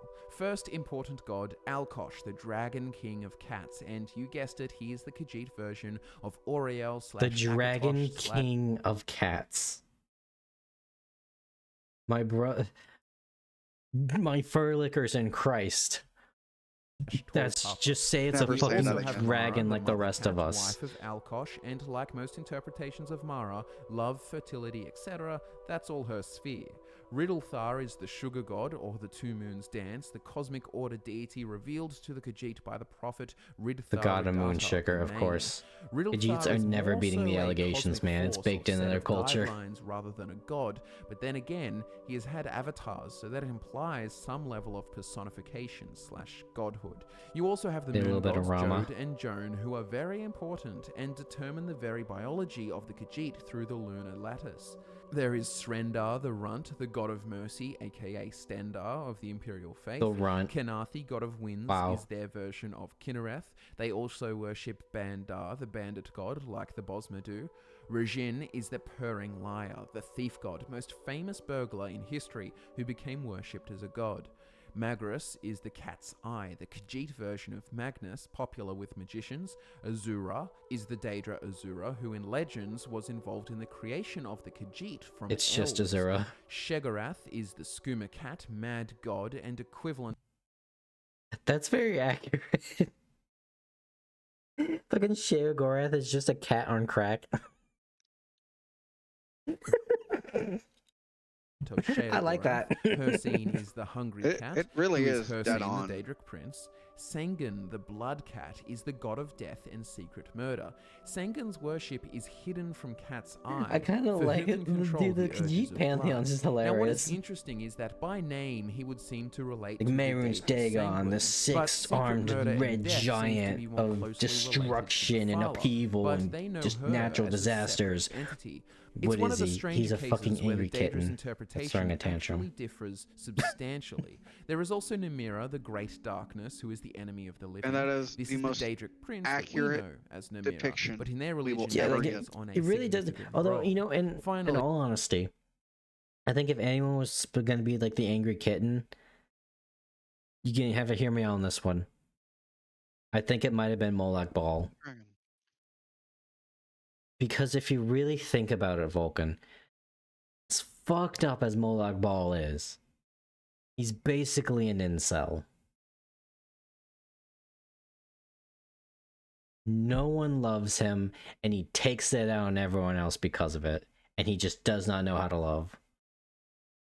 Lorcage is the Khajiit version of Lorcan, seen in a variety of ways, but not strictly good. He's like or an bad, envy god in the like same men way and of elves in Zon Lorcan. Kuthon and So, Pathfinder. ladies and gentlemen, It's like the those are the main BDSM, pantheons of like, the many Hellraiser god, and that's just because, well, A, he went out into the cosmos and looked too far, even as a god.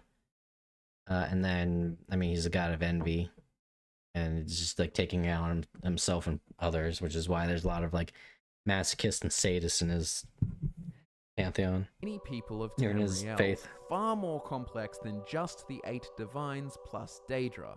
As part Yeah, of what this the fuck is the complete rest of guide, this? and in order to provide a preface understanding of how many different cultures fucking view hate the gods, I Forsworn. had They to can all explain burn in the hell. gist of each pantheon. The I takeaway just don't from know this anything about the is to Forsworn, understand other than that just the gods somehow of the Elder a bunch Scrolls of are Bretons not just simply started the 8 fucking hag divines. ravens or something. Every interpretation is more or less valid because the gods cannot be truly known. No, that's The about actual it. truth of the gods is Which is hard to really discern, weird and given that may Breton be lore. because they are all true. We are about to get onto some intense topics of the metaphysical, so buckle up. We are going to Let's be talking go. about This is what worship we're here and its for. functions, and with some theory, I'm going to help reconcile all of this information into a singular framework that makes sense. Okay, Forest here is dragon, what we that's know. cool. Within Mundus, there is a planet called Nirn, where Tamriel and all of the other continents are. There are also 2 moons, Massa and Secunda. There are also Don't you 8 say that name. planets, which are the bodies of the Aedra, the 8 divines. Now, these aren't literally the bodies, they aren't spheres, but this is how us mortals perceive them. Anyways, So- that isn't too important. Back So to the planet. here's one Now, I'm for the thinking of, intent- right? Like, we have a lot of Daedra as opposed to the Aedra. So there's like 8 divines upon like creation of the universe. And then there's a bunch of Daedra. Now the Aedra, the 8 divines, were because they're the most powerful that seem to like give up their power the most. So could there just be like a random Daedra? Like, let's say like for whatever reason we have like millions of years of evolution and it somehow managed to survive. Could there be like more Daedric lords? Because they never gave up their power. They're still Daedra. Because I mean, like, there's like what the elves and the humans were. They were also spirits that like gave up a portion of their power. Or they're just kind of like trickle down spirits. And purpose of simplicity, I'm going to use. I mean, the Daedric Imperial lords would probably Pantheon never do as the that. It's like trying baseline to like describe each Aedra, become a demon even lord in though hell. other interpretations are Yeah, potentially it's as just kind of valid. a So as it why. stands, there are 8 planets: Akatosh, Arche, Debella, Julianos, Kinnereth, Mara, Stendar, and Zenithar. These entities exist, they are factual, but they don't necessarily exist as mortals interpret them, so keep this in mind. Now, all of these gods we have talked about are worshipped by someone. Gods want this worship. It makes them more powerful. So the more mortals that worship the god, the more power and influence they have. This is the fundamental reason why the Thalmor are trying to prevent Talos worship. Talos is Oh, we've real. talked about this His before. feats and accomplishments mark Tamriel. He changed Cyrodiil from a land of jungle into fertile grasslands. His aspect called Wolf appears in Morrowind, and his shrines give blessings. Oof. He is a factual entity, but by denying him, by telling people he is not real, by people ceasing to believe in him, his power wanes, and he will eventually be insignificant. I will link a video down below about the Thalmor plot, which goes into all okay. of the intricacies. I can see that, but at the same time, he's achieved Amaranth. Like, I don't even think Talos is around anymore. Like, he just became a dreamer of himself. Because I would assume probably what happened was he achieved Chim, he did all this cool Jesus shit, and then when he quote-unquote ascended, he achieved Amaranth and he went away. But because most people don't know what Chim is, then they just assume he ascended to become a ninth divine. So I don't even know if like the High Elves would even like are doing anything. But I want to talk about worship. The Daedric princes who remember Unless are Daedra, which means not our after he ancestors, ascended, meaning they everyone did just not take assumed he part in became the a god and they creation of Columbus. Therefore, manifested him retained their as power, another have god. active minds and ego. They have agency. Now Whereas there's I can see the Aedra are that being somewhat the likely unconscious, case. comatose, and like having there's given like up much the of Talos that themselves for left, and then creation. there's like Because the of clone this, Talos that they people are made. interpreted in many different ways, as we have discussed. Yeah, This because is no, where because you worship pray has to power. Talos Shrine and Imagine you the get bonuses. planet, the entity, the Aedra itself, the essential core of what the godly being is. It exists. Now imagine each interpretation of that god as a personality. Now just for a moment, accept the idea that each entity has a multiple personality disorder, with each of its multiple personalities being an individual interpretation that is worshipped by mortals, made real by collective belief. That is a horrifying concept. That you're a god, but because there's so many different ways people view you, it gives you multiple personalities, but you still Sure, want Gorath. it. You still want it because it makes you more powerful.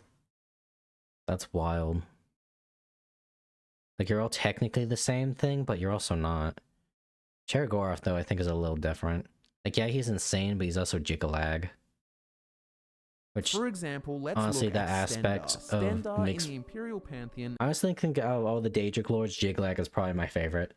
Just because of how, like, subtle he is and what he is. is the god of mercy and justice. In the Nordic pantheon, he is Stun, god of ransom. In the Khajiit pantheon, he is Srendar, the Runt, god of mercy. And in Elven pantheons, he is Stendarr, god of mercy and compassion, but also seen as an apologist to men. All of these interpretations are the multiple personalities of the same core being. They are all true. The belief in and worshipping of an interpretation Like, imagine would you have empower all a these certain followers, but because there's personality. like so The many splinter interpretation can factions, be imposed on that the it just Aedric like entity constantly just because it is warps you. unconscious, unlike the Daedra, which have a direct agency. The way in which the unconscious Aedric Unless entity is it's more of worshipped like they just affects how it the behaves, or aspects which are kind of like personality of the like a multiple is force, strongest. There are questions and then you may belief kind have of now. shapes For that example, force. It's Martin all the same Septim becomes force, an but it's in a avatar different of package. Akatosh and defeats Mehrunes Dagon at the end of Elder Scrolls IV Oblivion. So then surely Akatosh as a dragon is the correct one. Well, consider this. Consider that chronologically, if we walk back to the beginning of the First Era, the idea of Akatosh the Time Dragon did not exist. Akatosh and the rest of the Divines as a concept were created by Alessia after the Cyrodiilic Rebellion of Slaves. So if you went back to the start of the First Era, Auriel was the god of time. The Ultima, the Bosma, the Aelids, the Dureni, the Falmer, they all worshipped Auriel and only knew of him as such. I mean, you can actually find Auriel's bow, the very same bow used to shoot Lorkhan's heart into the sea, and also Auriel's shield. Surely this must mean then Auriel is the true version. Well, no, clearly not, because Akatosh appears at the end of the Third Era as a fiery dragon. It would seem that the Well, that's truth true, of the Auriel's matter bow, is I that they are completely both forgot about that real. 'cause I've never Different played the Dawnguard interpretations DLC. / personalities, which at different times in history have been worshipped more or less, making the Aedric entity more commonly take on the form it is believed to be. A very good example to look at is the idea of Lorcan.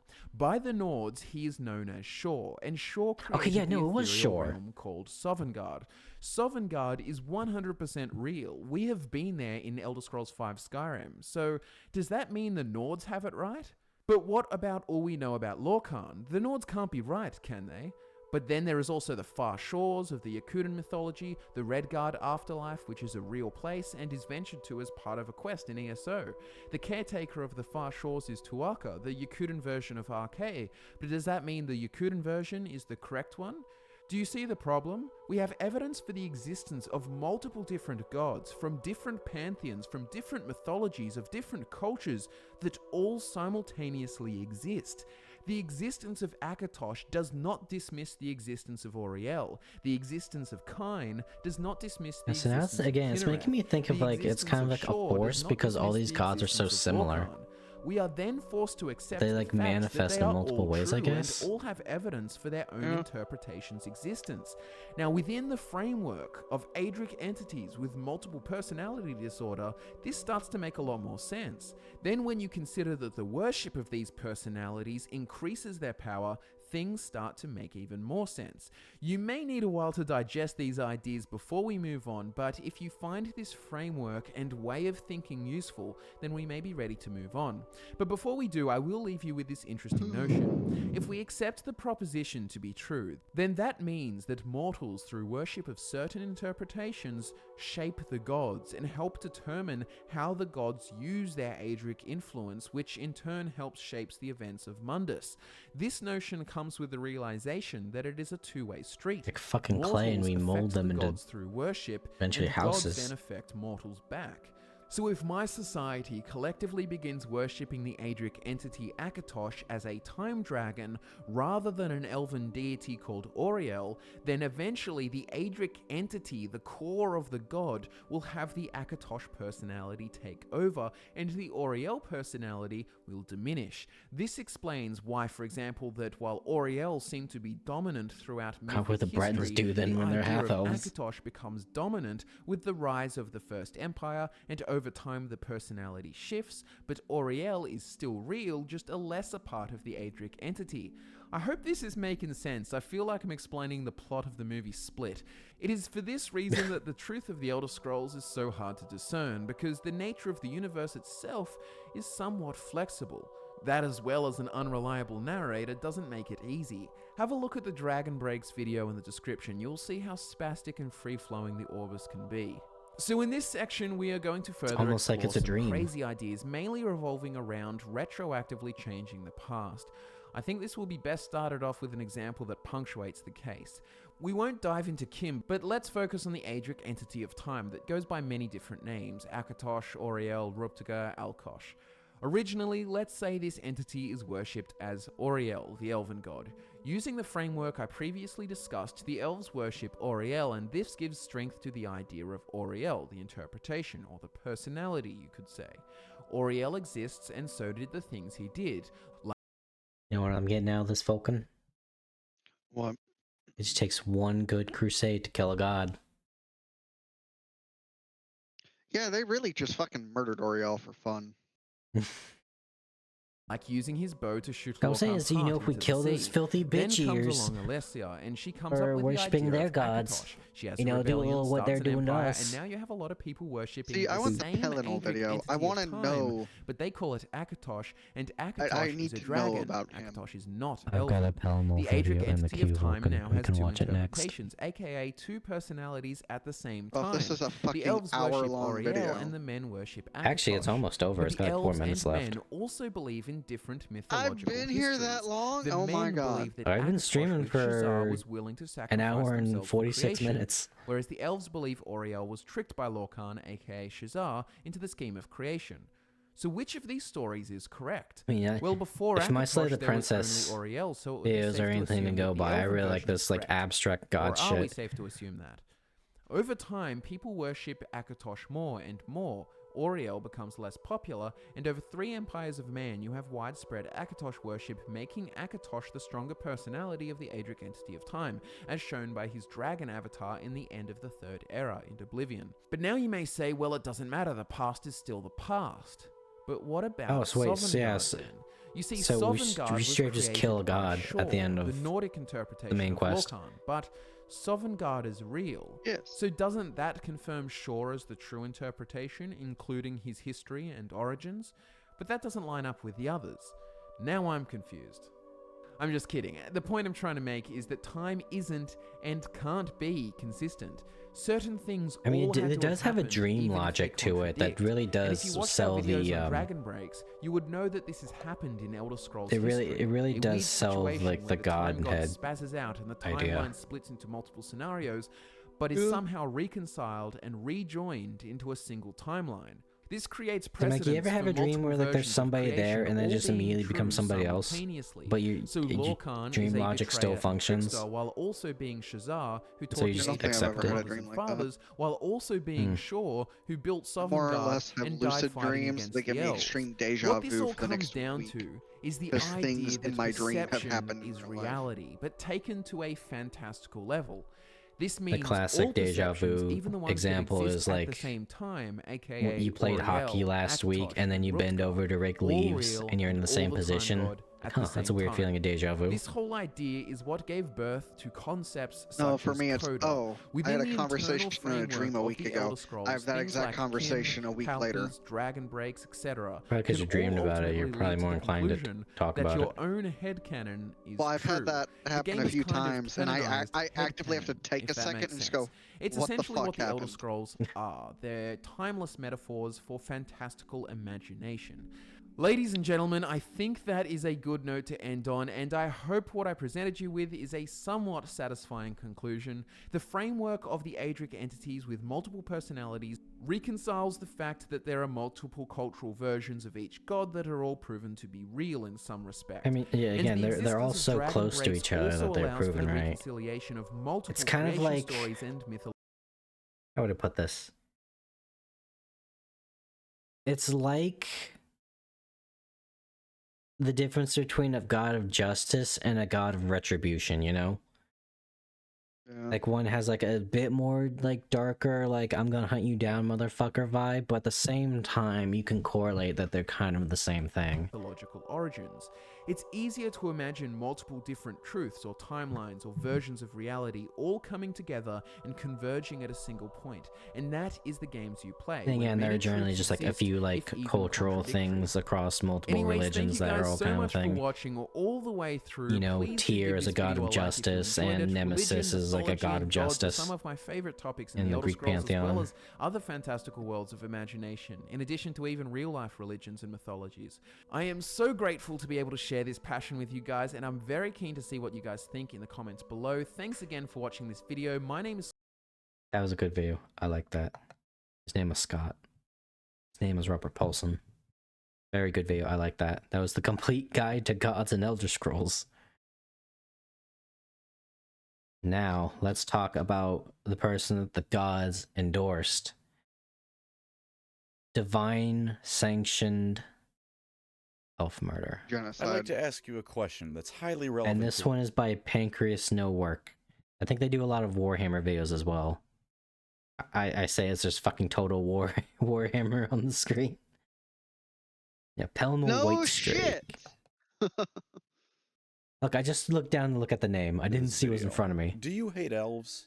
It's a trick Yes. question, of course. You don't hate elves. Maybe you think you do, but you don't. You're No, I probably do. annoyed with elves, sure. I mean, they can be arrogant as all hell, and that's pretty annoying, even if they're usually in the right. Real smug, those elves. Dwarfs might hate elves, but even their attitude probably occupies that same realm of annoyance most of Ooh, the time. Like, that damn music those he's got in elves the and their background shoddy is work good. ethic, that sort of deal. Half the time with dwarfs, it's just a rivalry kind of thing, not true Oh, hatred. yeah. Don't get me wrong, That's plenty nice. of dwarves hate elves, and they're more than happy to be vocal about it. But overall, I don't think most Look of in them his hate elves. description. But What imagine with music's me for quoted? a moment, if you took every Let's see what we got here. What? I'm trying to figure out what it is. Music. I've heard it before. Under an Ancient Sun, Age of Empires 2, Track 1, Track 5, Age of Mythology, Chocolate Chocolate Outline. Outline. That's what it is. What God, do you do, me I knew turtle? I fucking we got spoilers. I fucking knew it was something I played before. Fucking deja vu. I'm like, oh my god. It activated a fucking neuron in my brain. Single dwarf who one brain genuinely cell. hated elves and fused them into one being. Then go Started further. vibrating real Take hard. that one combined super hatred dwarf and give him the hate of every other being who has been wronged by elves for one reason or another. Maybe an elf killed their dog or something. Why is it important? If you take this Fucking being and elves. teach it to do nothing but hate elves for 1,000 years, how much rage it feels against the elves would be nothing, and I mean nothing, compared to the Elder Scrolls' very own Pelinal Whiestrake. This man hated elves. There are no words in any language, real or fictional, that could convey an iota of how much this man hated elves. And because I loathe the Mer for making a mockery of the otherwise perfect elven archetype, let me tell you his story. Pelinal Whiestrake I was love that they give someone you who his doesn't fucking sound armor much as a like a creation fantasy club character item. when you first explain what They he use is. But I suppose DLC and half the shit in Oblivion. the Elder Scrolls doesn't sound like it belongs in a fantasy setting. Like the Empire's space program. And no, I don't mean what happens when you fight a giant too early in Skyrim. An actual space program. They had one. Anyways, this man was a time-traveling cyborg from the future who was also the incarnation of a dead god sent back in time to presumably ensure that the rebellion of men against their elven overlord succeeded. Quite the description, isn't it? Admittedly, I couldn't find That's anything that fucking expressly stated that wild. was his purpose for going back in time, but as I keep going on, I feel like you'll come to agree with me on it. And his creator said he was based on the Terminator, which rather lends credence to that idea. His name There you comes from a go. couple of potential different places. Whitestrake is an easy one, it's because his hair was white as snow. But Pelinal is a bit trickier. It's likely not his given name, although as a time-traveling demigod I forgot he's a companion mod. robot, his given name could be anything from John to HK-47 to General Tullius the 20th. Pelinal itself is an elven name, though. And Pelinal was many things, The but a fan fucking of irony disrespect. wasn't one of them, according to the books about him in the games. The name means either Glorious Knight or Star-Made Knight, and given that the A-leads were having the heads of their entire race dunked into the toilet by Pelinal, it's not likely they'd be the ones calling Heavy him Glorious. breathing. Bit of a mystery, his name, much like a lot of the stuff about the guy, but at the end of the day, it sounds badass, and that's probably all the thought we need give the subject. Given the nature of anything involving time travel, and because of the fact that I couldn't find anything on which era he came from, I'm going to tell his history from the perspective of the timeline he showed up in. He first appeared very early in Tamriel's history during the Merethic era, when the elves known as the Aelids still ruled over the land of Cyrod. That should sound familiar, as indeed it was the land that would come to be known as Cyrodiil. At this point in time, it was Alright, believed to be did a he wild help in the jungle, and extermination? the Aelids held a firm control over the races of men as slave owners. And they were not kind slave owners. Let it be known, chat. We wiped out one race of elves. We could do it again. Not that holding slaves is ever a kind thing to do, but the In Aelids fact, were quite technically happy to we use did their it slaves for all twice. We sorts of bred the other nasty ones out. sacrificial business, as these evil precursor empires tend to love. Lots of Daedra worship and all that horrid stuff, just to really go the evil bastard extra mile. I promise I'm getting to his story, but there's still some more context According to to be had, Skyrim mods, and they his look like tale is this. interwoven with others as well. That's just the crown of such as one Benezia. Alicia. She was once nothing more than an Aelid Yeah. slave, but events transpiring in faraway lands would Oh, kickstart no, her no, journey this to is greatness. Alicia By that, I mean they're Skyrim started showing. I thought that butchering was like elves alien nobody's fashion. business. Ysgramorn is especially deadly to elves' axe, and apparently founded quite the bloodline, and one of his descendants named Harold had unified Skyrim into a realm of men and drove the elves either out of the land or into extinction. Alicia had not only heard of this wonderful act of elven murder, but that the gods the Nords worshipped were much kinder to men than elves, so she prayed to them to send the nicest angel they had to help her out. The goddess Kinnereth sent a demigod bullman named Morehouse will be represented here as Torux, the brass bull, because there are very few pieces of artwork for him. And a solid half of them are from Lover's Lab mod, where you fuck bulls. Morehouse, who thought she was hot as hell. You may notice if you've played Oblivion, the statues of Morehouse depict him as a regular dude. This is to skirt around the fact that Alicia fucked a bull. But moving on from that wonderful imagery, What? together with a bull friend with benefits, Alicia would rally Imperial her women fellow fuck slaves and become known bulls. as the Slave Queen, and the rebellion against the Aelids began. It went alright at Nor first. women are Not more great because chaste, the which I Aelids were find powerful, hysterical. but they were also suffering from the effects of a civil war between Aedra and Daedra worshippers, and Kinnereth kept giving Alicia visions on how to best fight elves. But with the third of her visions, did she receive news of someone special coming. A man who would lead her armies to victory. A man who would make himself known covered in the gore of elves he ripped apart single-handedly. Finally, dear viewer, does Pelinal Whiestrake enter the picture? During the Our Merithic era, boy. there were reports of him showing up somewhere, gathering armies and forming kingdoms, and then just pissing off to do it again before he finally showed up for good to greet Alessia. I wasn't kidding when He I said wasn't he here showed to up make a covered in kingdom gore, or by a the way. dynasty. He quite was here to literally kill walked fucking through elves. Alessia's camp with a sword and mace both covered with elf intestines. He simply said that this was all that was left of their eastern chieftains who were no longer running their stupid elven mouths. Here's a map of Cyrodiil for you real quick. See the eastern bits of it? Damn. No more elves here. All of them dead because they made the grave mistake of existing in the same 1,000 square miles as Pelinal Whiestrake. Needless to say, he made a good first impression. It's also worth mentioning that Pelinal was I hate looking for pictures. I try to find some nice plate armor, and this is the best I can find by several dozen images of someone using someone using a Skyrim sex mod. You bet your ass that one returns results with no issues, despite the fact I had zero intention was looking for that. immediately noted as having armor from the future time in the Song of Pelinal, and he had a killing light emanate from his hand. Now, whether or not either of these things are proof of his cyborg status, or if it was just He armor had the from the fucking time he came cyborg from, cannon isn't arm. strictly made clear. It's entirely possible that the killing Wait, light I was gotta just see this. I gotta destruction tab out. magic, and as is shown in both Oblivion and No, Skyrim, it's not a the picture, armor he wore but was just plate armor, a which at the killer time light would have that been emanates unheard from of his in Tamriel, hand. except amongst the Dwemer. But either way, he That's made just an quite the hand. That's an entrance. actual hand And cannon. he also had the Amulet of Kings in place of a heart, just jammed What? into his chest. Now that is some magical cyborg shit right there. Are you telling me for 80% of the time I've played Oblivion, I just had his heart in my inventory? Wait. Now the Amulet of Kings was used to seal, like, the Daedric realm away from the mortal realm. Yes, but this is from the future. Oh my god, this is wild. It really is like the fucking Terminator.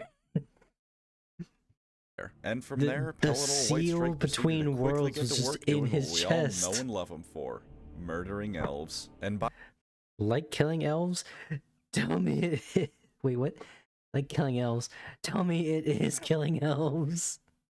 the at the time only 8 divines did he Oh, I get to see. killing them with You gusto. too like Although killing contrary elves? to what you might think, initially he wasn't just the doom guy of elves. Instead of going full Cornate This Berserker guy from the get-go, does he that made a point too, of leaving and he the will be bulk of the helping elf Torux carry the torch of fill-in artwork, because there's no artwork of half these goobers. an army to his own forces. Instead, he would somehow get prearranged duels set up where he would challenge the enemy champions in leadership. The elites being elves, they arrogantly assumed they could handle this upstart human warrior. Fucking elves. Shortly afterwards, he would slaughter the enemy champions in leadership.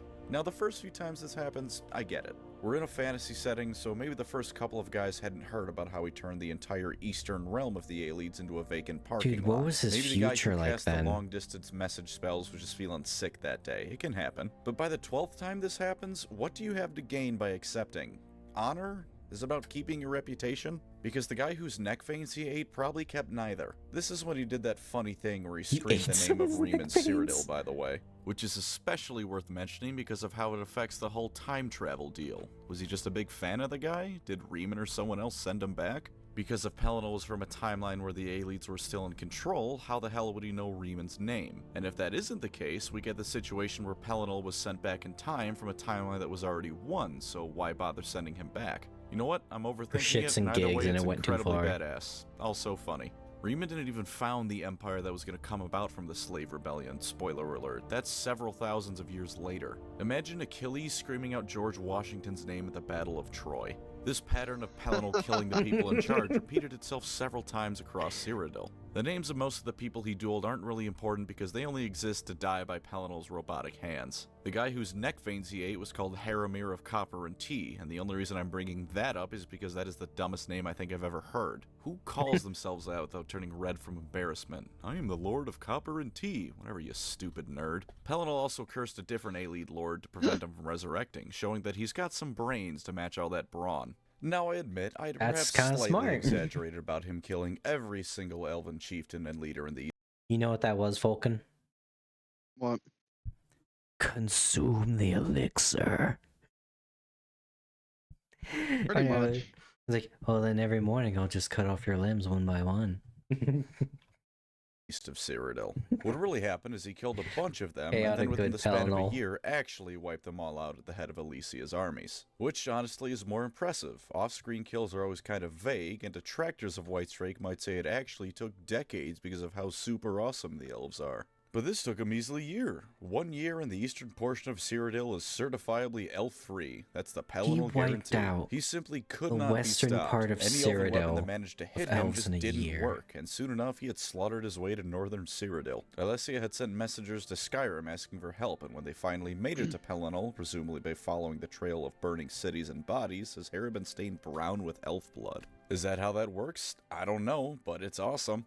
He wears a helmet too, which is the really It is if his impressive hair part. isn't real because he's a Complete coverage cyborg. of his head, and he still killed so many elves he stained his hair from it. Upon seeing him, the Nords said that their god Shor had returned to deliver them from the elves, and here's where I'd like to take a break from the story to tell you a bit about Pelinal himself. Pelinal did not like gods. He disliked elves the most, but gods were second place in the competition of things Pelinal Whitestrake would like to not exist. In third place were people that called Pelinal a god, or compared him to God, or said the words "oh my god" in an expression of surprise around him. One dude named Plantinu, which as an aside I guess it wasn't only the elves of the First Era who had a monopoly on stupid names, had the balls to suggest that Pelinor was the Shezarine, the incarnation of the god Shezar, also known as Shor, or Lorcan, or that dude whose heart spawned a whole lot of AI voice memes. Plantinu was later smothered by moths in his sleep, an insect that is closely related to the dead god. Now, of course, strictly speaking, this could have been a coincidence. Maybe Shor happened to not like that guy in particular. Just like it's a massive coincidence that Lorcan is also missing his heart and is doomed to wander the lands of Nirn as punishment. And surely it is further coincidence that Lorcan in just about all of his incarnations is a sort of patron god of man specifically. But yeah, Pelinal didn't like when you called him out on being of a divine nature. Most people he would just kill with his hands rather than moths, but either way, don't say he's a god when he's in earshot. So to get back to the story, Pelinal was rather unpleased with these Nords for calling him that, and spat on the ground in front of them and chewed them out for profaning that name. Which rather throws a wrench into things, because does he really hate gods? Or does he just hate being compared to them? Lorcan's track record with the rest of the gods ends with them ripping his heart out and shooting it into the planet after all. Some bad blood is understandable. Regardless, he apparently decided in this instance that going to kill more elves was more important than killing this group of Nords, so Pelinal took them to western Cyrodiil to assist in driving the remaining A-leads towards the center of the province. I've said a lot about how much Pelinal dislikes certain things, and compared him to both Doomguy and a Cornate Berserker. You may be wondering if he's just another character like that, whose likes start and end with brutal murder, but such is not the case. Pelinal wasn't a fan of much, but he did have a few people that were close companions of his. First among them is Alessia, who Pelinal greatly respected.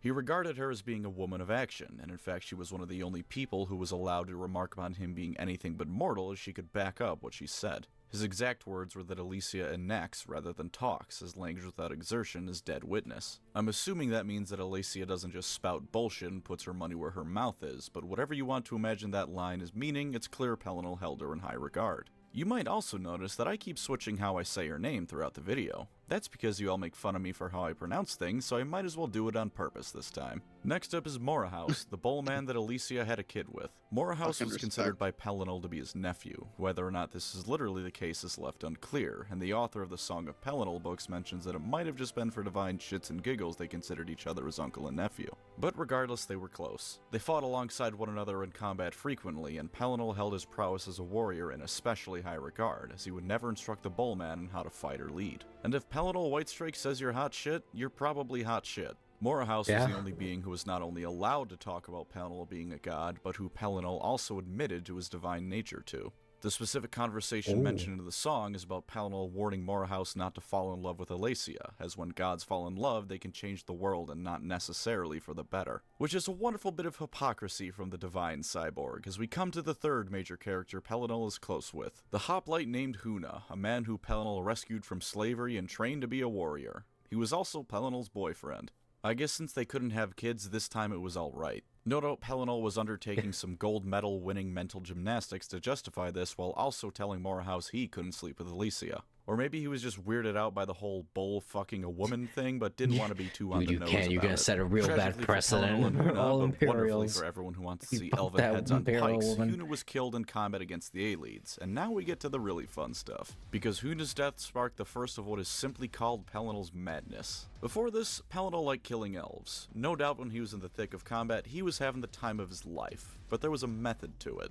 Like I said, he hunted down enemy champions specifically. There was clearly thought put into who he was slaying. During a bout of his madness, however, there was nothing but murder on his mind. See elf, kill elf. See many elf, kill many elf. See a kingdom of elves, kill a kingdom of elves. Whereas once he was going out of his way to just kill champions, now the entire elven army was in his crosshairs while everyone he was theoretically commanding sat back in horror as he turned tens of thousands of elves into chunky salsa.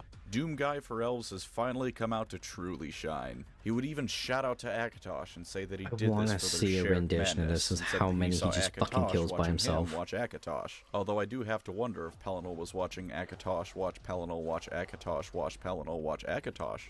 The Song of Pelinal says that he reduced entire swaths of land to void when he entered his madness, and in the Elder Scrolls, that is a very significant choice of phrasing. Without getting into too much of an explanation on that one, to me that signifies he didn't just destroy those lands, he removed them from existence entirely. A whole countryside retconned out of reality by someone in the setting. When this happened, there was no single being on Nirn that could calm him down. Not Morahouse, not Alicia, not the ghost of his dead boyfriend. I don't think Huna ever actually tried to calm him down from beyond the grave, but if he did, it didn't work. Kinnereth herself would have to wash away the blood from elven camps with rain, because otherwise there was no removing the level of gore that Pelinal left behind. Oh my god. Indeed, it was only when Alicia prayed to the 8 divines as a whole to calm Pelinal down that he would ever stop his rampaging. It took the entirety of the main Elder Scrolls pantheon just to calm this one guy the fuck down. And this wasn't just a one-time thing, he would regularly go berserk and start turning the jungle of Cyrodiil into a barren wasteland. Alicia had to go to lengths to appease the divines because they nearly left the world in disgust over the sheer amount of rage Pelinal was putting out. At one point, he even butchered a whole When bunch you're of so Khajiit because he thought they were a angry, type even of the elf. gods don't want to They put have up the with your fondest shit opinion anymore. of him because of this. I doubt he really cared one way or the other about what they thought about him, though. They're just lucky he didn't go south into elsewhere. One warrior who witnessed Pelinal's madness asked him how he felt during it over a few drinks, and he That responded is Not himself still too straight- that the hot. We're not dream doing no that. longer That's some fucking like Goblin Slayer shit. What is that? It's a troll. Is that a goblin? No, I don't care. needed its dreamer. What another interesting you an choice elf? of words, given the Ajit nature has of many this setting. ways. And hey, it adds No, something not an else to elf. the list of things Pelinal likes. Beer. In spite of his complete insanity, or perhaps because of it, Pelinal and Alicia's forces had over time driven the Aelids towards the center of Cyrodiil and into the area around the White Gold Tower. In an interesting turn of events, Pelinal found himself challenged by the greatest champions the Aelids had left to offer, Umaril, a demigod of the Aelids' own. I hope you remember how I said that the Daedra worshippers won the Aelid Civil War because Umaril was half Daedra. Surely enough for someone like that, he summoned servants of Meridia, Aurorans, to aid him in battle. He called out to Pelinal to face him in combat, and Pelinal was all too happy to oblige. Let's remember, Alicia kids, and her Meridia soldiers, is as well as not the good just Nords, because were they're a rather less Daedra that eager, hates however. undead They and knew this uses would be the light. biggest battle of the war yet, and they weren't exactly keen to storm in the magical tower filled Actually, with I elves think that was a and thing demons. about Meridia was like all of her servants would just basically become like light construct automatons. Like they would have no form of will whatsoever. Alicia and her council wanted to take a rather more thought-out and cautious approach. Care to take a guess what you think Pelinal did in response to this suggestion? If you said he called everyone a pussy and marched in to face the elves himself, you'd be right. All on his own did the Whitestrake face the Aelid and their minions, and by God was it a slaughter. Every elf or demon that crossed his path was cut to ribbons. While the text doesn't specifically say it was the case, I imagine the White Gold Tower was given a new coat of red paint that day. But this time things were different. While he was still murdering elves left and right, our hero was slowly but surely being wounded by the weapons that they wielded. Umaril had made sure to forge only the most deadly weapons against the Crusader, and they were wearing him down. Only when the majority of the elves and Aurorans present were slain did Umaril finally come to face Pelinal in combat.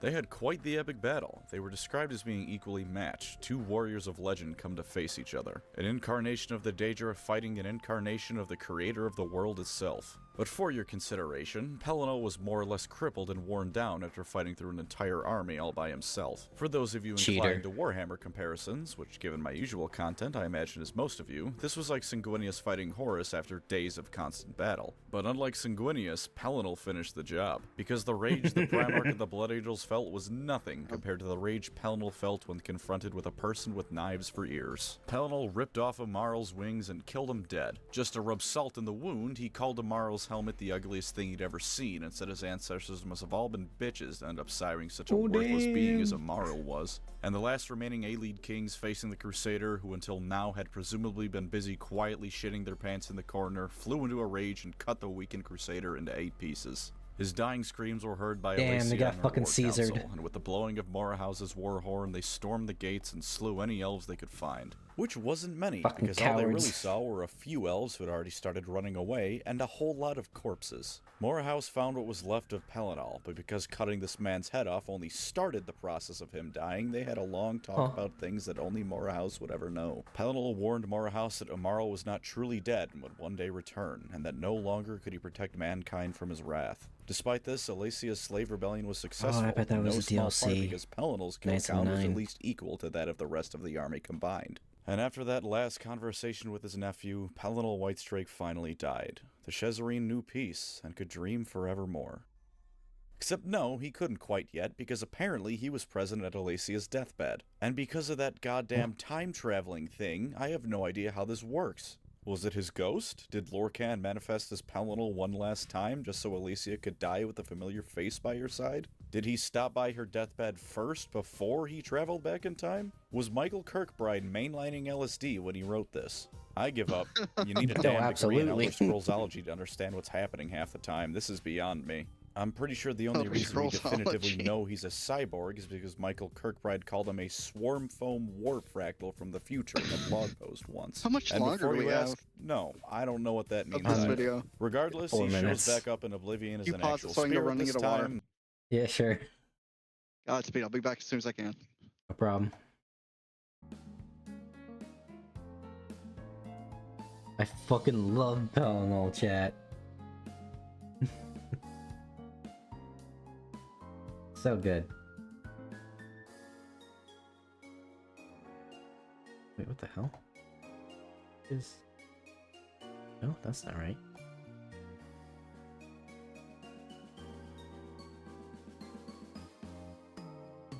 Oh, well, it'll probably help if I turn my stream item on. There we go. Got my little pillow here. Some good stuff so far tonight. I really like the COTS video.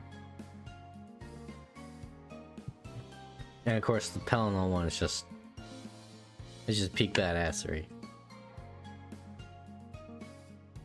I return. Oh, that was quick. Well, yeah, I don't have a gigantic fucking mansion. Not anymore. Not anymore. Helps the hero of Kvatch out by showing him a location of a shrine his friends built for him, and Amaru is finally defeated once and for all. Turns out you needed the full 9 divines to kill him for good. 8 wasn't cutting it. Thank you, Talos, for once again being the best god. Now, before I Thanks stop for talking helping about out, this Talos. guy, I want to take a look at one thing he said in particular. That line about the dream no longer needing its dreamer.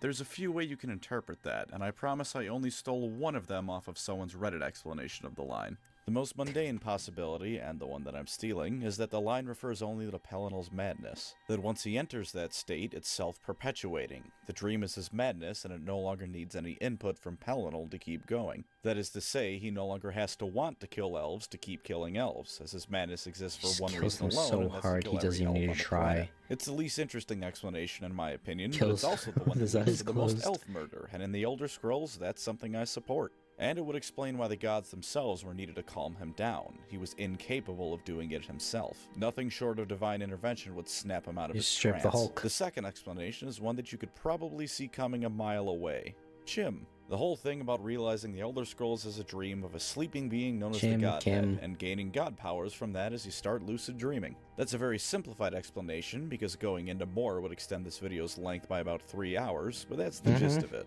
And it's by no means a hard connection to make. Oh, I When you just start realized delving into the subject of dreams and whatnot with Elder Scrolls lore, Chim is always looming in the background waiting to make everything confusing. Originally, I had an explanation for the specifics of how Chim and Pelinal were potentially related, but upon rereading it, I realized my explanation sucked and deleted it. So I'm just gonna throw Chim in your face and hope you can figure out how to make sense of it. Quality.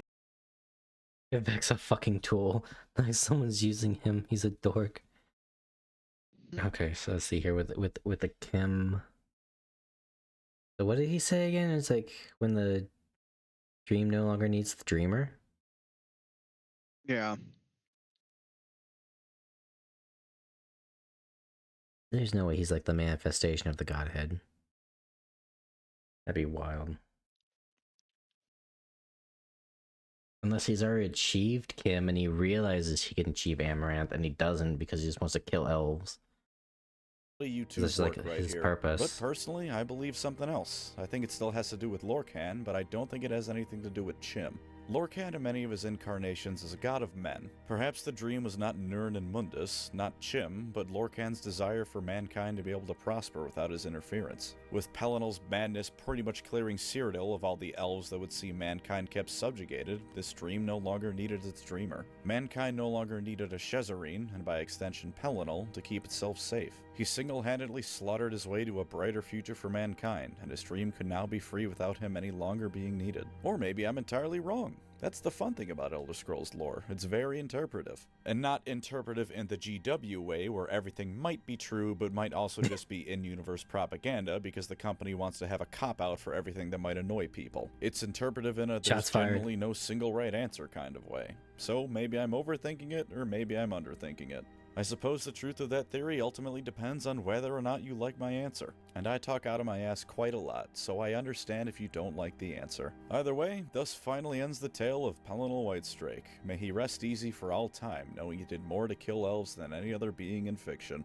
Except maybe Slaanesh, but that's cheating. As always, thank you to my wonderful channel members. You are the mace of the God Crusader bless to you, my Pelinal, you beautiful Whiestrake, letting me bastard. bash Myrrh and their dumb, stupid, fuckhead faces to my heart's content. May your blades never dry of Altmer blood, my companions. If you'd like to support the channel, CEO feel of free to racism. subscribe or become a member. Either way, thank you for watching and take care out there. It's right there, chat. It's right there. Absolutely. Oh, they got the opera music video. It's just a montage of killing elves. Hell yeah. By the way, he's using a mace.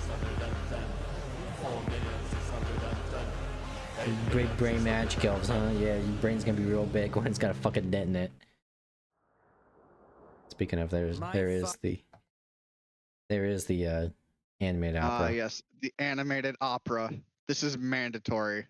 Yeah, it's a good segue. Humiliated by the Empress. Nenalata as a vassal state to the Empire of Cyrodiil. Wrenching transition to a slaveless economy. Forced adoption of Alicia's 8 divine. I don the crown of Nenalata.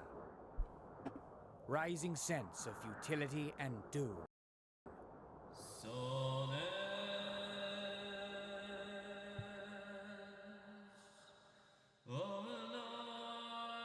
Oh god, why was that first part so loud? And it fixed itself.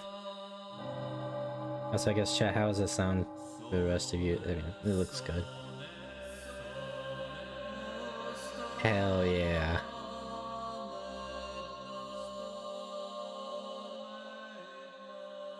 God, that is so wild that the Amulet of Kings is just in his chest as a heart. Well, it's so far in the future that I guess it's perfectly fine to use it. Well, if that's the thing, the Amulet of Kings was destroyed at the end of Oblivion's main quest. If someone made the Amulet of Kings for the past to use,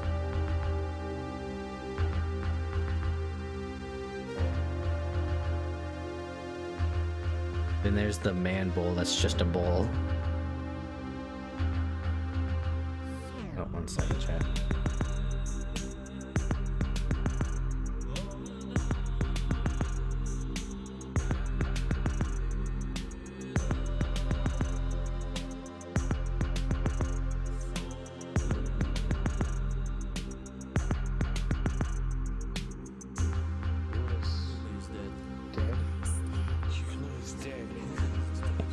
Okay, I'm back. Uh-oh. Oh no, his boyfriend. Oh. Yo, Pelinal, you good? Cool. Wait.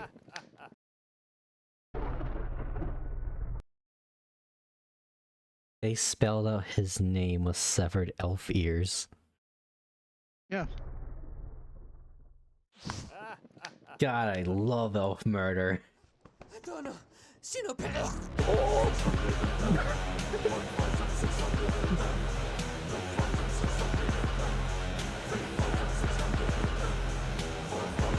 Just blasted the child.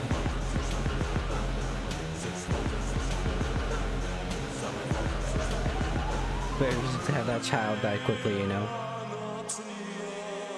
Garfield? What?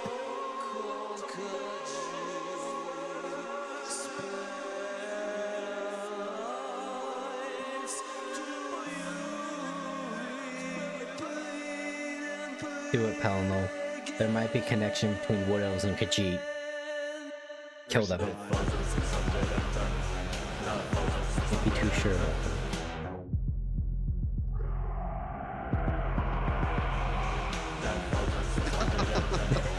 It's just a wave of blood.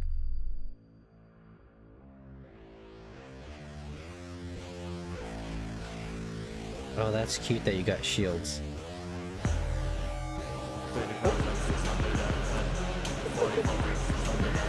Give him the love tap. Damn, he's kind of caked up. He was gay.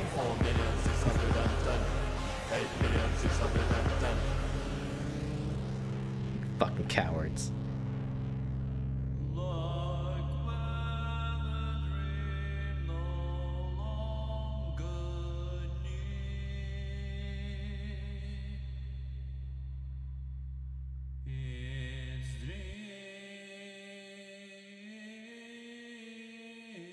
Damn. Boy.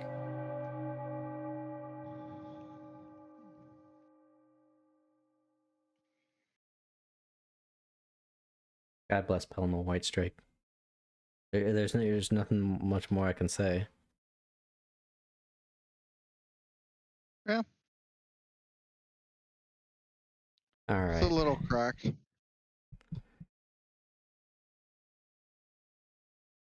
So we probably got enough time for one more video. Do you want to... I'll let you decide, Vulcan. Is there a particular race or Daedric Lord? Oh wait, I think I know. Do you want Dagoth Ur explained? Yeah, that works. Everyone can finally see what all the memes are about. What a fool you are. I'm a god. How can you kill a god? What a grand and intoxicating innocence. How could you be so naive? All I There's can no hear is Dagoth escape. wave. No recall or intervention can work in this place. It sounds wrong. Come, lay down your weapons. It is not too late for my mercy. Deep in the ancient caverns of Red Mountain lies a demon, an echo of the past, an entity so powerful that it even threatens the three living gods of Morrowind. This terrible demon threatened the land with unending blight, a plague to wash across the continent. It was only the prophesized reincarnation of the ancient Chimera hero Nerevar, the suitably named Nerevarine, who would prevent this terrible villain from having his way. So as we've talked about, the person who ends the world. This villain, this demon, was Dagoth Ur, the That just Shaman, ends the foreign Elder Scrolls Dagoth, as he universe. was once known, Like, the is the Lord finale. High Counselor of the ancient Great House. Dagoth Ur is one of the more complicated individuals of the Elder Scrolls lore, a being which both And died then saying but something when there's defied a fucking death. Vivek. Anathema to the great tribunal of living Yeah. gods ends the people who follow them. Dagoth is their devil, their great enemy. He is what threatens all. What is up, ladies and gentlemen? My name is Scott from Fudge Muppet, and today we are discussing Dagoth Ur and all of the mystery that surrounds him. This was a highly requested video, and for good reason. It is tame to say that this guy is rather complicated, but let's waste no more breath and dive straight into Dagoth Ur, starting from only the most logical place, the beginning.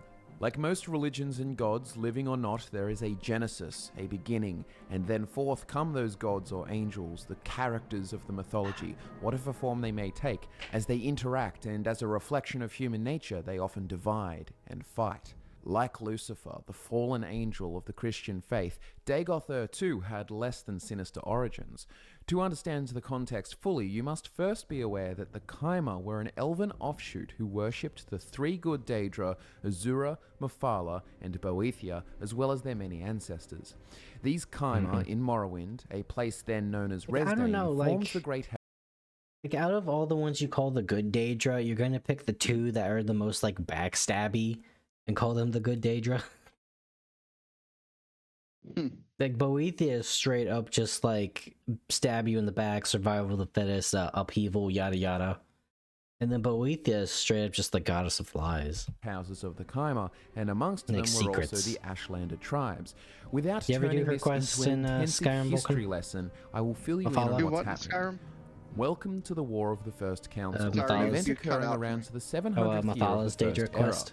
The Dwemer, aka No, the I've dwarves, not. were having serious disagreements with the I avoided Chima. it. The Dwemer were Just messing another with the heart wander of here, like Vulcan, my father's attempting to boots. reach divinity, Good job. and the Chima didn't like it.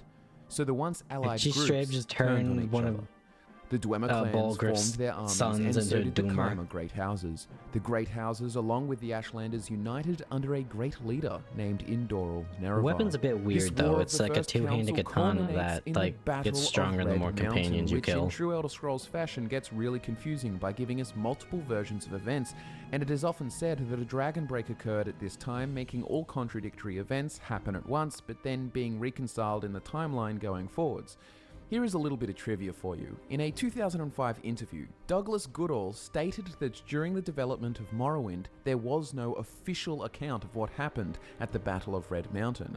When I was at Bethesda, there was officially no answer. No one knew what really happened. They may have made up their minds by now, You but you'd have to figure ask out a what was current going on. employee.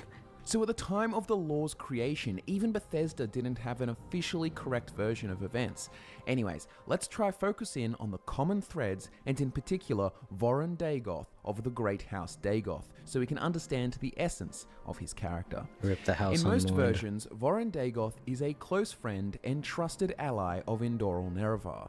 Details of Voron's early life are scarce, and it's not until the Battle of Red Mountain that he becomes a particularly significant figure of history. When Dumak Dwarf King and Nerevar fight at Red Mountain, the stories say they are both mortally wounded and or killed. The Dwemer around this point disappear as Kagrenac tried to activate the Numidium, so in most events, Voron Dagoth is then entrusted with the protection of Kagrenac's tools and the Heart of Lorkhan by Indoral Nerevar. It is important to note that in most Okay, versions, so that's like a big Voron deal then. Dagoth suggests that they should immediately destroy he's, the like, left with profane that. and evil tools of the heretical Dwemer, but alas, Nerevar tasks him with their protection and prevention of their use, not yet confident in Oh, acting so to he wanted to destroy destroy them in the first place. Nerevar leaves Red Mountain to consult the Tribunal, his advisors, and they are his Queen Almalexia as well as Vivek and Sotha Sil. He consults them about the tools of Kagrenac and ultimately makes them swear to never use them in the profane ways the Dwemer would. In other versions, Nerevar dies at Red Mountain, in others he is murdered, but regardless, what ultimately happens is Voron Dagoth is protecting the tools of Kagrenac and the Heart of Lorkhan. In some versions, Nerevar and the Tribunal come to find a crazed Dagoth, driven mad by the tools, and they fight, resulting in Dagoth's death. In other versions, post-Nerevar's death, the Tribunal approach Dagoth, but he refuses to hand over the tools, claiming they are too dangerous and only he can be trusted with them, but he is mortally wounded and driven off. But let's tie all these threads together. Through some manner, some experimentation, it seems that Dagoth Ur became connected to the power of the heart without needing Kagrenac's tools, in a way that even Vivek could not understand. Voron Dagoth Yeah, dies, so like a he proximity is thing. ended. But this strange and abstract connection to the heart does something even crazier. Hence, we have the creation of Dagoth Ur. Before we move on, let's get some necessary classifications out in the air. If you watched Man, our he's video jacked. on the one true God, you might be familiar with the idea that the Elder Scrolls universe all exists within a dream of an unknowable being called the God. So I think what I heard, like canonically, what probably happened was Nerevarine was basically the king, and they killed the dwarf, and they found the heart of Lorkhan. I think what probably happened was he told Dagoth Ur, "Hey, watch this shit. It's dangerous." Went back, went to the tribunal, which had his wife, the scholar guy, and Vivek. And they're like, "Okay, guys, we gotta make a fucking blood oath right now to Azura to not use this." And so they all agreed. And then they realized, wait a minute, we could become gods with this shit. So then they killed Nerevar. And then Azura got pissy because, like, what the fuck? You killed my husbando. And you went back on your oath. And then that's when they all got the gray, ashy skin. Just because she cursed them. And they're like, well, fuck you, bitch. We're gods.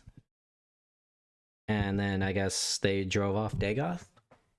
If I had to connect that. Godhead.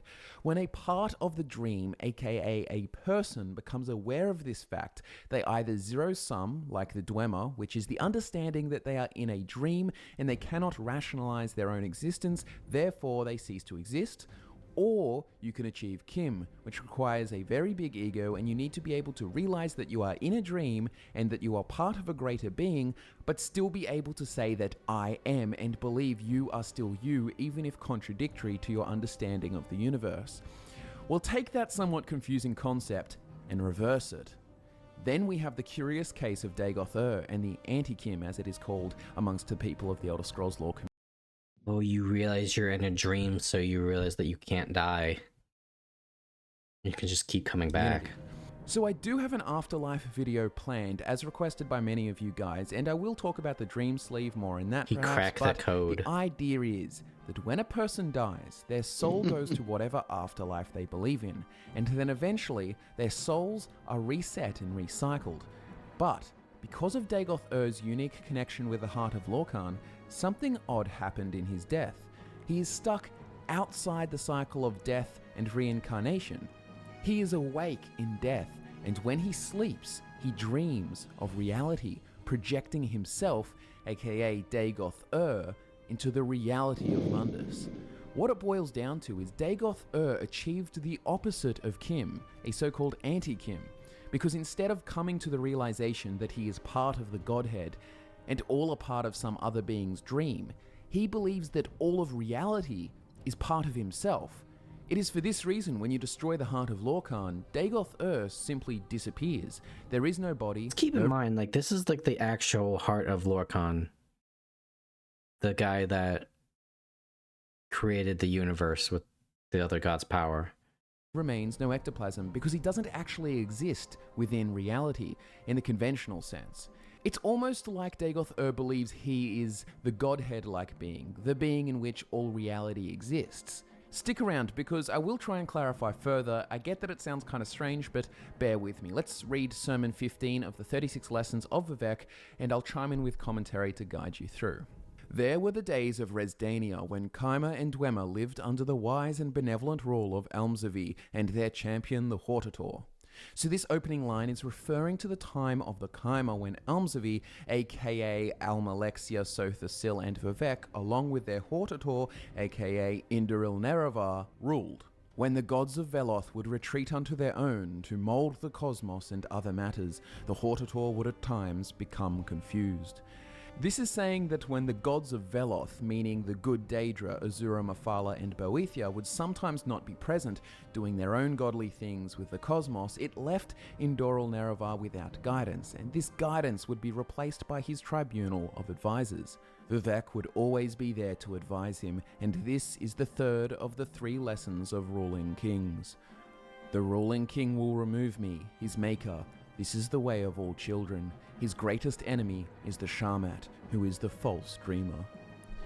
Sharmat here is what Vivek refers to Dagoth Ur as, and he is titled the False Dreamer, alluding to what we were talking about before, the idea that Dagoth Ur is dreaming of reality, believing everything is him, but in fact everything is part of the Godhead, the true dreamer.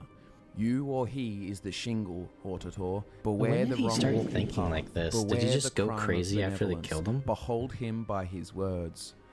I am the Sharmat. I am older than music. Older than music is alluding to his position as the ultimate being, the music being the fabric of the universe. This is implying he is its creator. It is part like of the swoop him. of the hands he's He got is going on. older than it because it originated from him. Of course, this is false, but regardless, let's keep going. What I bring is light. What I bring is a star. What I bring is an ancient sea. When you sleep, you see me, dancing at the core. It is not a blight, it is my house. I put a star into the world's mouth to murder it, tear down the pylons, my blind fish, swim in the new, phlogiston, tear down the pylons, my deaf moons, sing and burn, and orbit me. I am older than music. What I bring is light. What I bring is a star. What I bring is an ancient sea. You alone, though you come again and again, can unmake him. Whether I allow it is within my wisdom. Go unarmed into his den with these words of power. E Gartok Padome, Chim e Altadun. Or do not. The temporal myth is man. Reach heaven by violence. This magic I give to you. Reach the world heaven you will by rule violence. is only What a an statement. intermittent hope, and you must be the letter written in uncertainty. The ending of the words is Almsavie. The final passage from the sermon is referring to Nerevar's incarnations of the Nerevarine, though you come again and again, and the Nerevarines' destiny to unmake I and just thought you'd be a correct dark the elf. wrong of Dagoth Why? Ur. Because you've been It a is dark also elf for the referring last to the 8 fucking achieving of times, Chim Nerevar. reaching heaven by violence, but honestly, I feel that it would be better serving you guys by dedicating an entire video to the 36. They really do kind of have this weird thing of like that particular races of the stories like prophecy. And it kind of, I don't know, it feels kind of weird when you know it's like the Dragonborn of Nord legend is a fucking Khajiit. Or worse, a high elf. Same thing with the Nerevar, the reincarnation of the great dark elven king, and you're an Argonian. Lessons of Vivek, but for the meantime, let's stay on track. So we've established that Vorin Dagoth died, but has a strange connection with the heart of Lorkhan. As a result of this abstract connection, It's wild in death, that we still have as a no soul in the information dream on sleep, Elder he Scrolls, the next dreams Elder of Scrolls game. reality and has come to the crazy delusion that all of Let's reality be real, is they part haven't of been him, working on rather it. than he being part Like of they've been the saying how Godhead. they worked on Starfield for a Dagoth Ur is decade. then projected into reality and now threatens Morrowind. But why? If it's Well, not the simple way to good, find out is to read Dagoth then Ur's Bethesda's plan cooked. written by We're the done. Tribunal Temple, basic objectives and steps that have been revealed through extensive interrogation of captured sleepers and other 6th House cultists. This is the Temple's best estimations of his intents. 1. Establish a theocracy in Morrowind based on the worship of the newborn god Akulakhan, the second Numidium, to be created by Dagoth Ur from the heart of Lorkhan, and a body constructed according to the principles and rituals pioneered by the Dwemer Kagranak. Establish the ancient heirs of House Dagoth as the god priests of Akulakhan, and the 6th House of Dagoth Ur as the dominant political power in Morrowind. Through charismatic conversion, unite the Dunmer under the guidance of Dagoth Ur. Chan, let's also not forget that canonically, lore-wise, there is a giant robot somewhere that can just fucking decimate entire lands. I mentioned it earlier in this stream, but it was, I think it was Ysgramir? Oh no, it was Talos, Tiber Septim. I think he found like an ancient like Dwemer like giant construct or something, and that's how he beat the High Elves. And in Daggerfall, that was like the entire secret plot. It was because Uriel Septim sent a letter asking about like, yo, I think the giant robot may be around there. Because at that time, it was like one of his buddies was the king of High Rock at the Bretons. But then he died, and the letter was still out there. So he just casually asks you like, oh, and if you find, by the way, if you find the letter I sent to him, just burn it for me. It was of great sentimental value, and I just don't want anyone to read it. Okay, thanks. To battle against the foreign animals who hold Morrowind in subjection. 2. Expose the false worship of the tribunal and destroy the ecclesiastical authority and power of the temple. 3. Extirpate all remaining individuals of inferior and mongrel races from Morrowind. 4. Drive Dogs the of the Empire Empire. from Morrowind. 5. Recover ancient territories stolen by Skyrim and Argonia. 6. Extend the worship of Akulakan to all nations of Tamriel through subversion and conquest. Many of these objectives are achieved with the Blight and the Divine Disease, also known as Corpus, carried along the ash storms of Red Mountain, as well as with the assistance of his Sixth House cultists and his ash vampires. To put it lightly, Dagoth Ur is actually insane, and he is incredibly dangerous. Sounds like he's because of founding his a new beliefs. religion. His sense of entitlement to the domination of reality is spurred from the deluded idea that he is reality, or more correctly, reality is part of him. This makes him dangerous. His ideas, his motivations are not grounded in reality, and the fact that he also has godlike powers and is connected to the heart of Lorkhan only makes him more so dangerous. Of course, this great crisis is Man, the averted, heart of and the Lorkhan's Nerevarine kinda fulfills tiny, the actually. prophecy, destroys the heart, and with it, Dagoth Ur. He is erased from reality. That, ladies and gentlemen, is Dagoth is Ur. that fucking Lorkhan's body? I thought this was just a cave. No, there's like a rib cage, and I think those are arms. Just have the body of a dead creator of the universe. Explained. To be honest, this is the bare bones that gives you the simplistic understanding of him. The 36 lessons of Vivek, Dagoth Ur, Vivek himself, Chim, Amaranth, etc. It all gets really quite metaphysical and abstract, so it kind of makes it hard to explain them simply. But regardless, I hope you enjoyed, and I hope you have left with a better understanding of the Devil of Red Mountain. Thanks so much for watching, guys. Give it a like if you enjoyed. My name is Scott from Fudge Muppet, and I'll be back to nerd out with you again next time. And that's our boy. Our second boy. Whack. Yeah, you can tell they took a lot of drugs when they Sithis, made this. The Void. We don't need to worry about Sithis. Anyways, chat. I know we're not at the 3-hour mark, but most of these videos are like half an hour long. So It is, in fact, game over. yeah, so that'll probably be it for tonight. Thank you all so much for stopping by if you did. It was greatly appreciated. We'll probably be playing some Skyrim tomorrow. We'll actually be playing a game. Chat voted, and so far it looks like we're going to be like a summoner.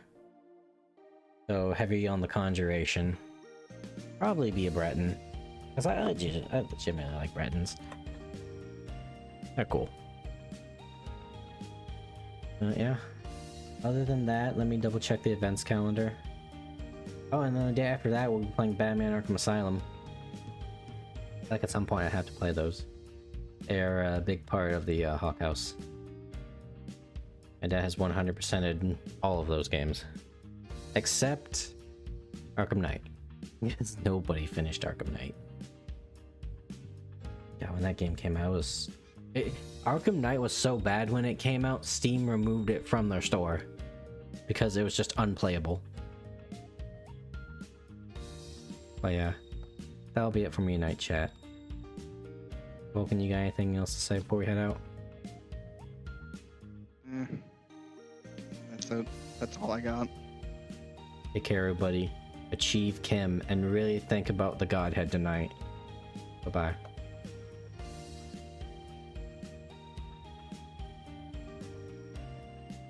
It was all pretty fun. Now tell me, does this sound like it's my nightmare? Or is it yours? It's my win, Auntie Nyan Nyan.